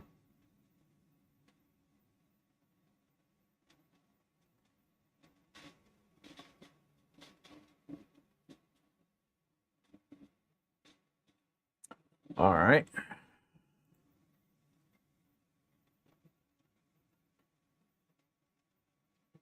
If I go over here, go into printer config. Oh, it's not in printer config. Never mind. It's in macros. Macros.cfg.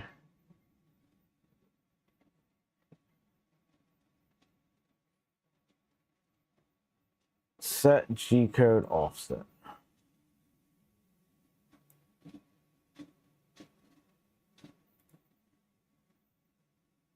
Copy. Go over here.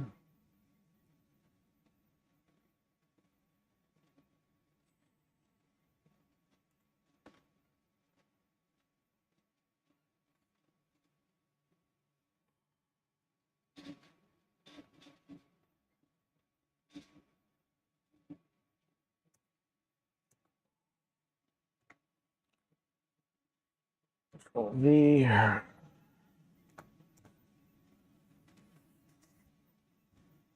Point 2.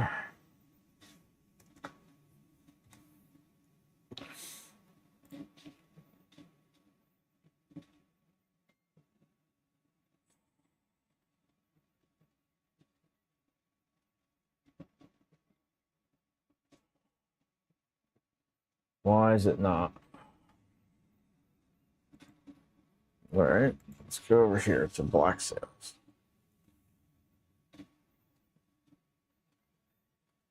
How do I have it set up over here?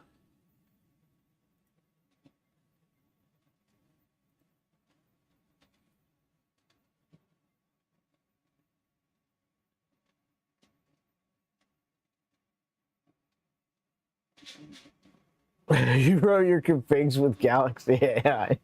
Awesome. Shit. That's hilarious. All right.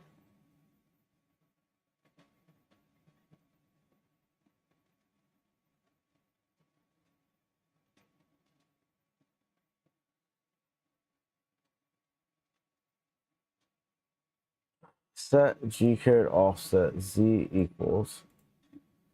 See this. Copy.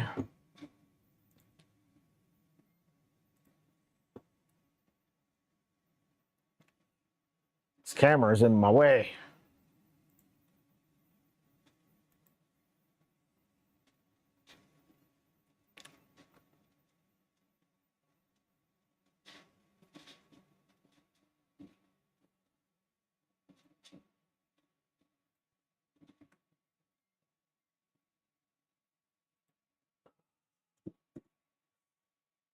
I bet you it's because the spacing was wrong.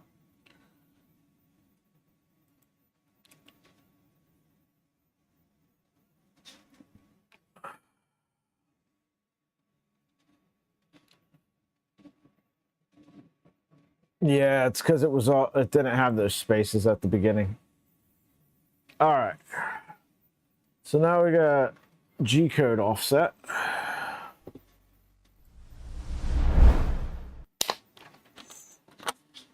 Brad, if you need config stuff, all of mine is up on GitHub. If you look at the printer backups, all that stuff is there.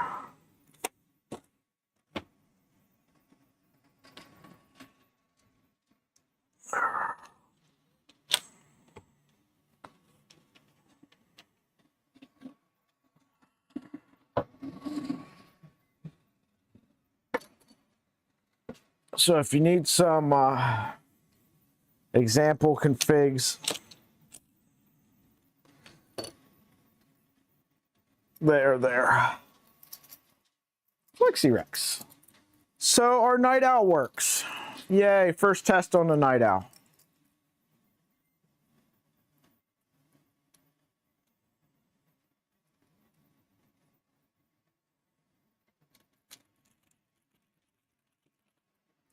And our part for whatchamacallit's done too. All right, little one will have fun with the T-Rex. She absolutely loves dinosaurs.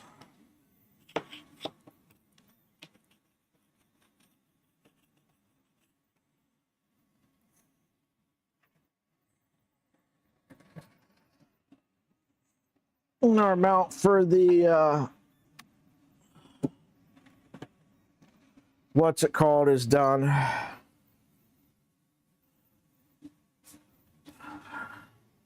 The HGX mount is done.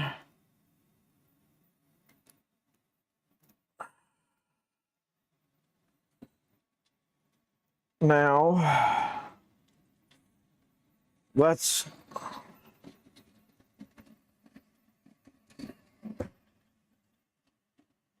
see here. That's still too hot. Anyway, so I think we're just going to go ahead and call it there.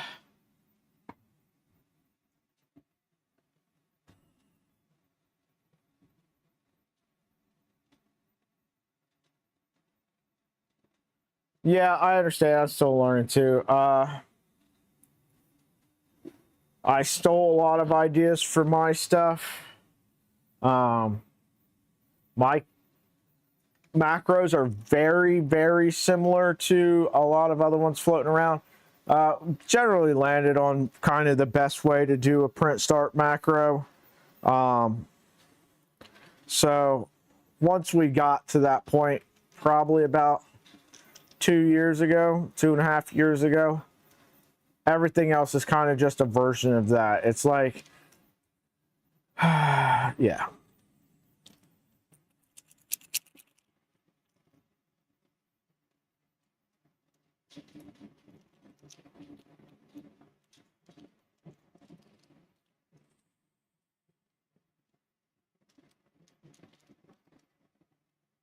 Just tried printing with PLA with an ABS profile.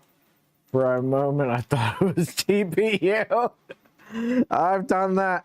So yesterday, I kept trying to print this part in the V0. And it kept clogging like on the second layer. And also the model was messed up to begin with. So there was an empty layer right here between this part and this part.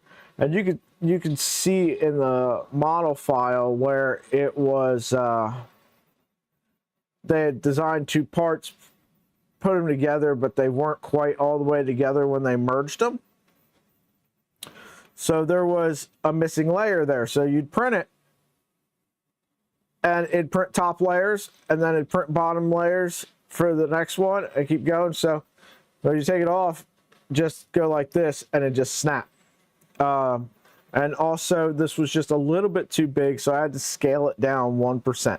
So I took it, cut it up in the slicer, scaled it down, dropped it, merged it, and then took and went again because the drag chain is in the way.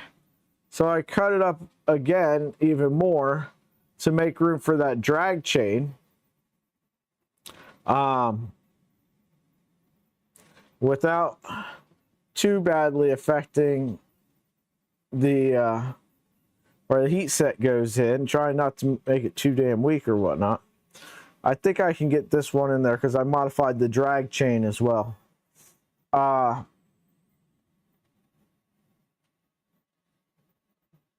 yeah, like you can see right here where,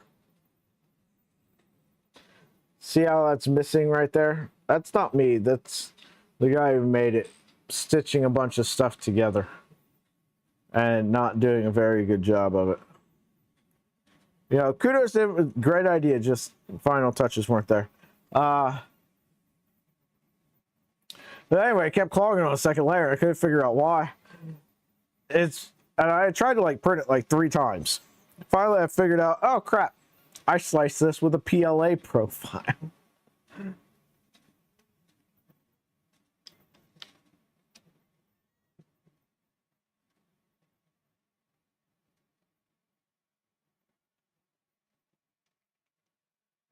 So I've got the motors to be able to do the Z-tilt individual Z-axis on the NG. I've got enough steppers to do it. I've got the octopus board, so I've got enough driver slots. It's just a function of Do I want to? I kind of do, but then also very few machines that come out use that. I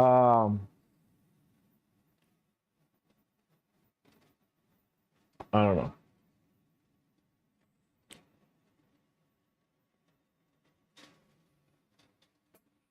I don't know if it was designed on Blender or Tinkercad, or I don't think it was designed in Fusion.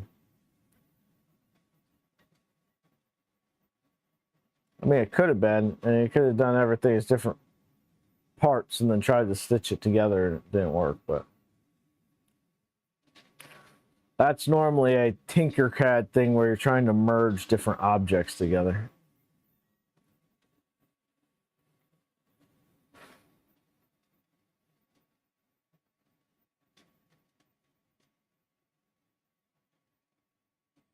Anywho, I'm going to try some more prints out on the box turtle. I want to try some multicolor print out. Does anybody have a suggestion for a multicolor print? We tried the Does the Printer Work print of a Flexi Rex. Does anybody have a cool test print for multicolor before we go? I'll slice up and let you guys know tomorrow if it worked.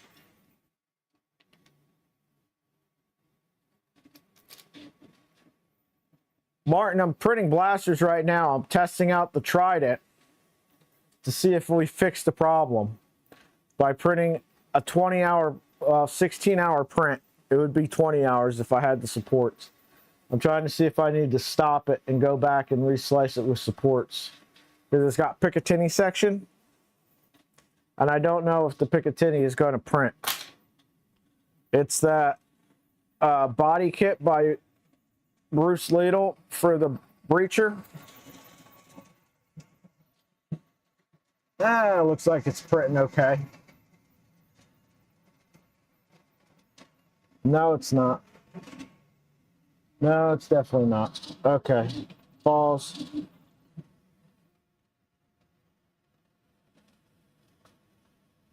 Cancel. Cancel print. It's starting to pull up a little bit, so we're going to need to throw some brims on there and reduce the auxiliary cooling on this. Prepare. Let's add some brims. Add brim. Auto.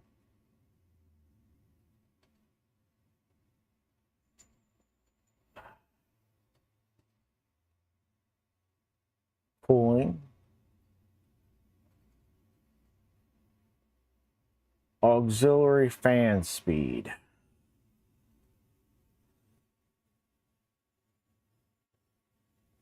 Let's just turn it off.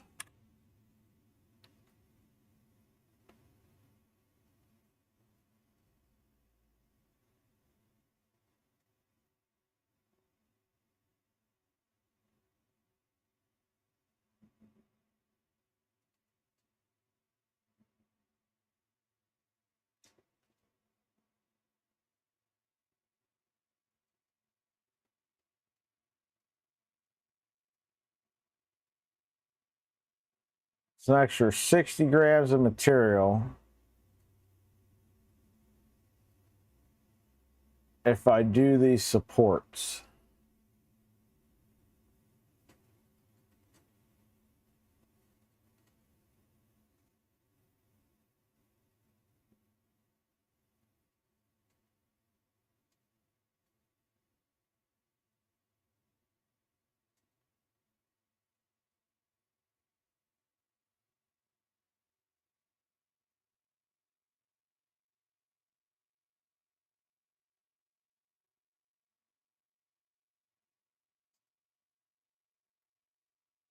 Okay.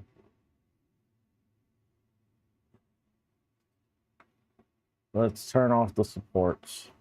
I don't think I'm going to need them.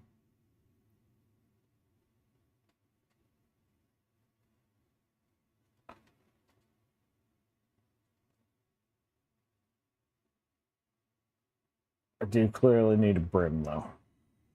And less cooling.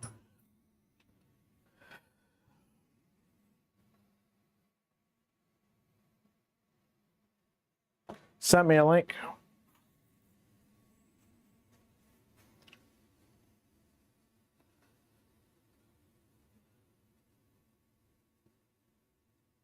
What is this?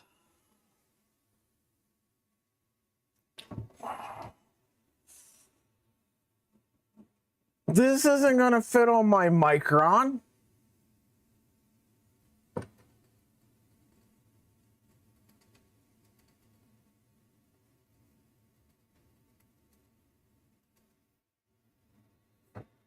Elvis writing for trick or treat. Files. Okay. Let me see if I can scale it down to something reasonable. All right. There we go. Let's see. Finder.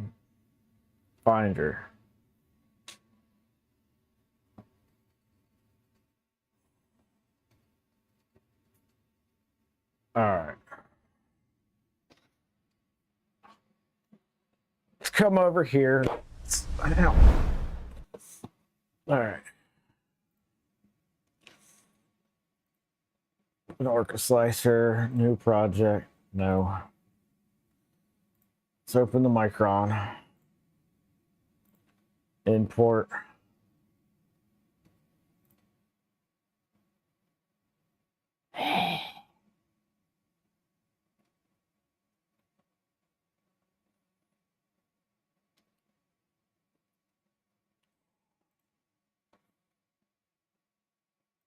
Guess we're gonna have to go over here to printables and download it over here too, because it's being a pain in my butt.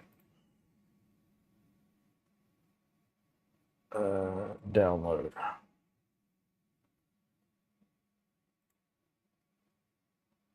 Add. Downloads. Pumpkin 3MF.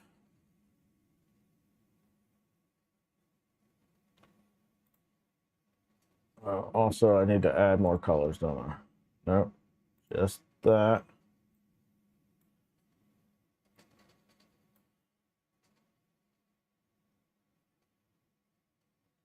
The heck?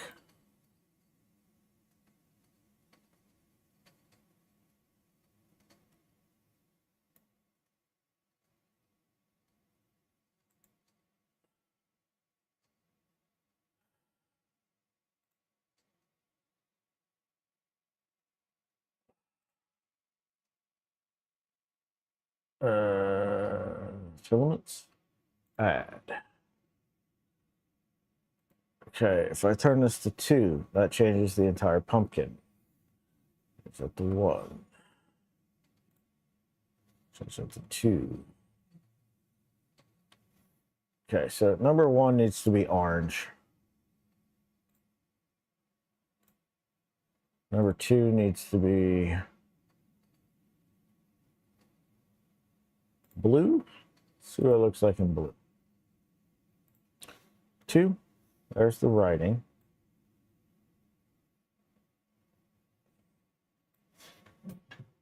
What'd they do the pumpkin? They did the pumpkin black. Black pumpkin. And we'll do number 2 as orange. Okay. There's that.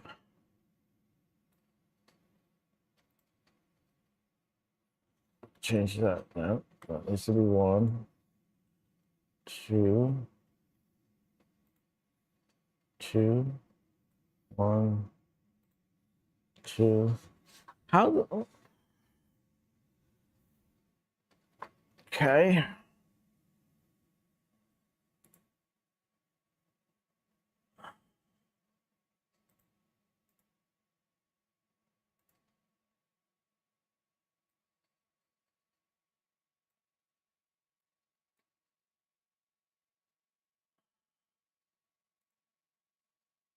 Split. Sorry, split the parts.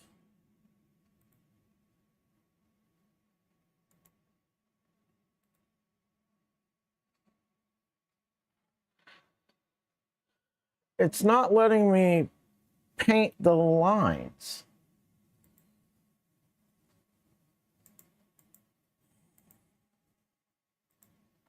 on the pumpkin itself. Did you print this, Captain? The carving stuff on the pumpkin's not wanting to change.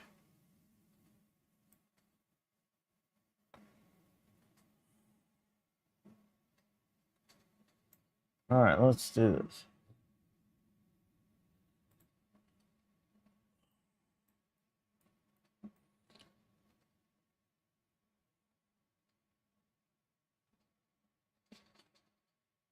Yeah, I'm not doing that.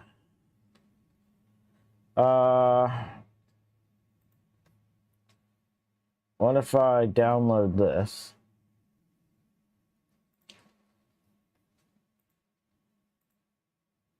Add just the STL. And then I split it into parts. Okay. 2. No, that needs to be 1. 2. 1, 2.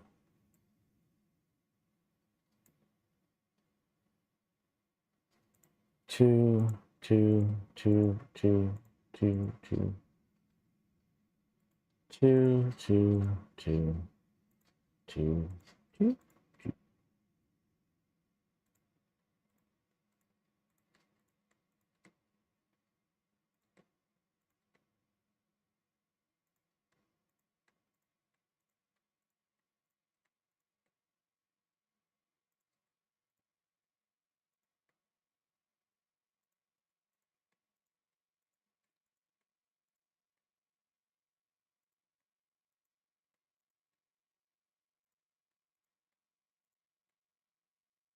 Yeah, that just gives me the writing there. All right, so back over to here.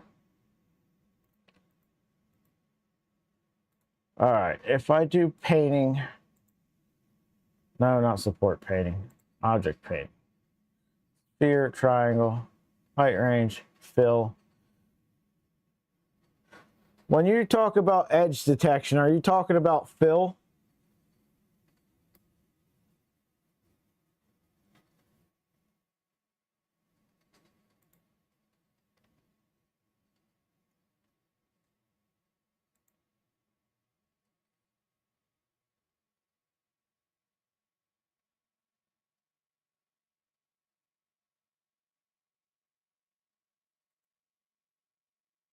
No.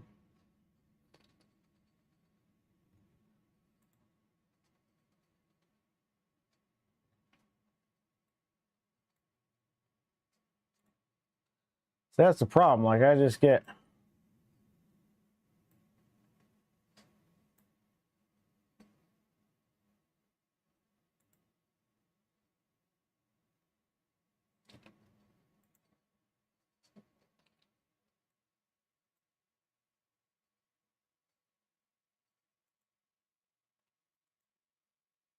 like that'd be so much work to go around and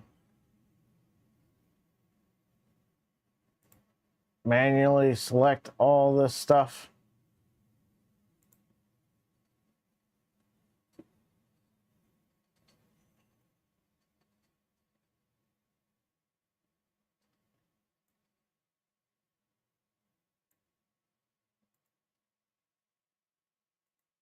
I'd be at this forever.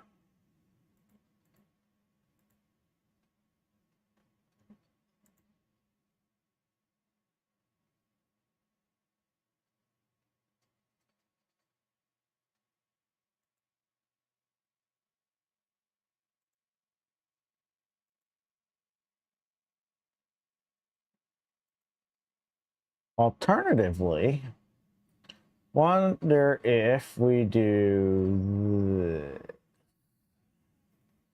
All right, go back over here. Select our pumpkin. 2. All right. 1, no, 2. 1, yes. And then if I go to here and paint, and then select that, and do this,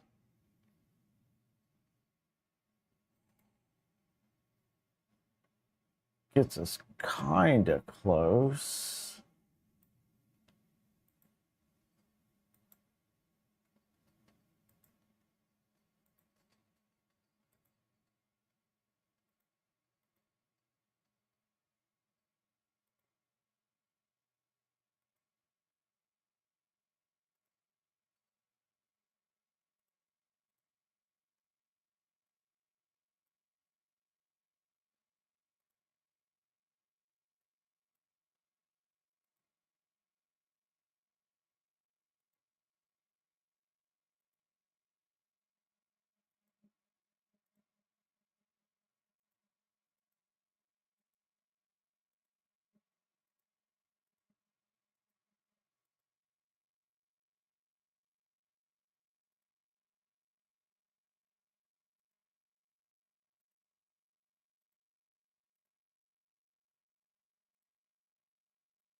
And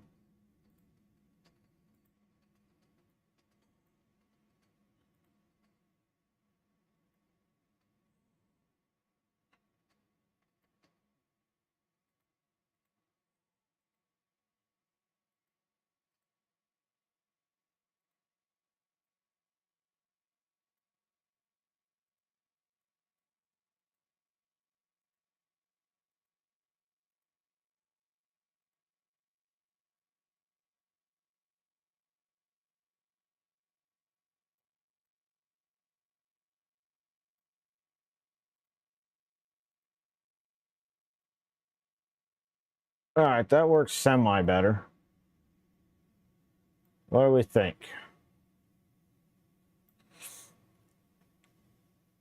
All right.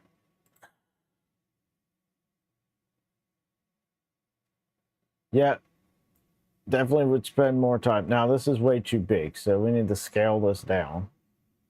Uniform scale, 50%. Global processes. Ultimate.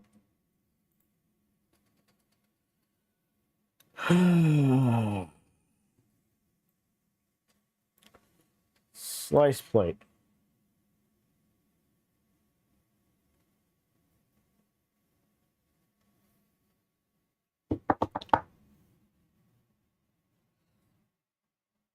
Yeah, definitely going to take a lot of hours.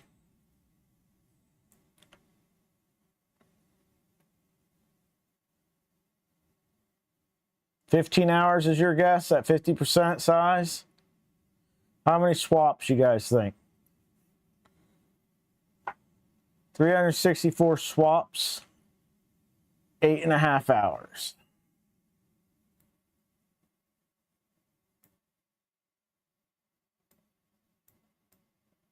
And that's assuming that this purge volume would be right.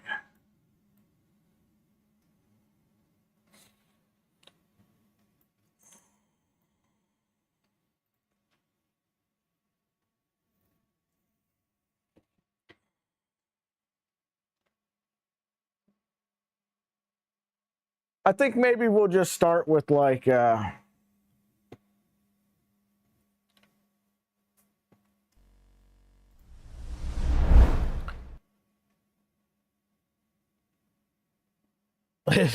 content's prohibited. Yeah. So in other news, what is this? Oh yeah, that's right. I canceled this print because it was warping. Settings. Pins. No. Fans. Chamber fan off. We are working on some blaster parts, Stephen. Though they started to warp. So we're going to restart them.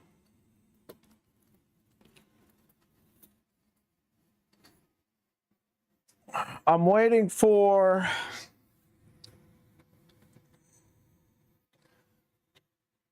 on the blaster front. This is what we've got coming up with that. Currently looking at 2 blaster builds. We've still got the Mammoth Greg.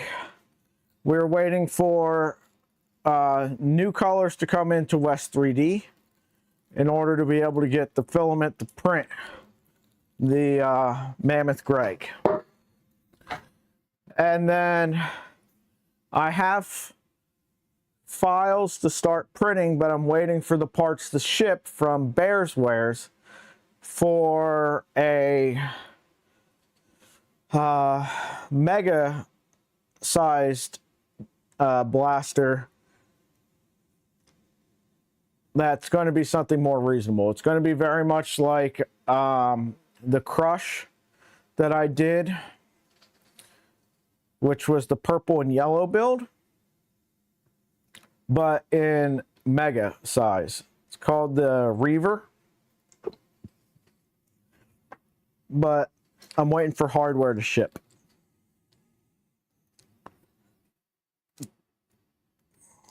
That is going to be a 2.5-day multicolor print. So I need this Trident to be working, because I'm going to try to do some multicolor for that.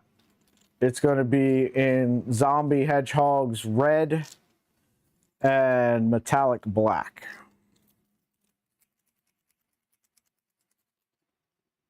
The Mammoth Greg is going to be in Ambrosia Frostbite, Bananarama, and Titanium Anno, I think it was.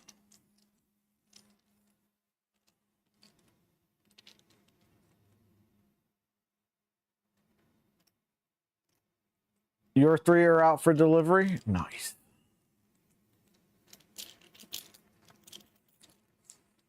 You're going to have some fun builds to do. I'm extremely jealous of the shellfish.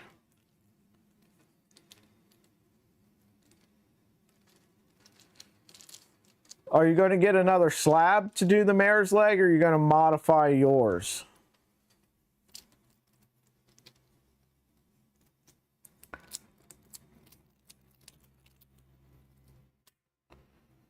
All right. So we need to go over here, AFC.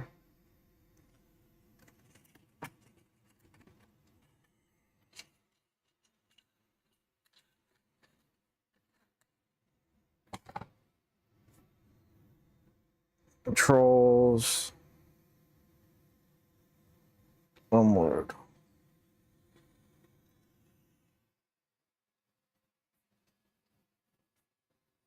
Nice. I want to build a slab. I'm kind of torn with him going to be doing a version 2, though there's a good chance that's like a year out.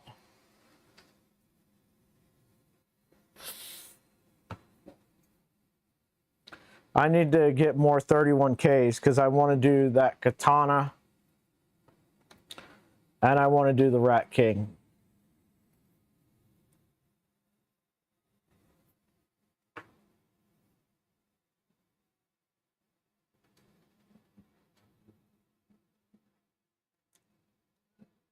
Yeah, metal buildings get hot quick.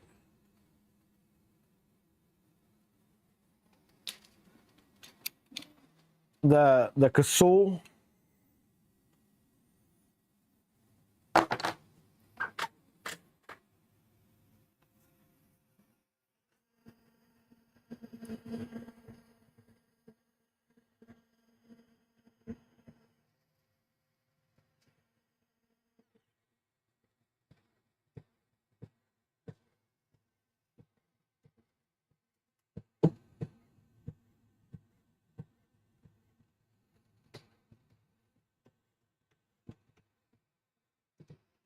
All right, well, I'm gonna call it a day there. I'm gonna go get something to eat.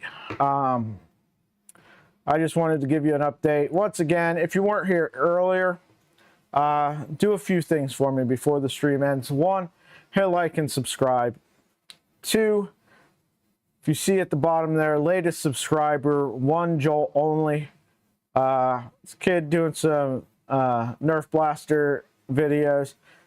Hop over to that channel, hit subscribe, leave a comment, let him know the crew's there to support him, and yeah,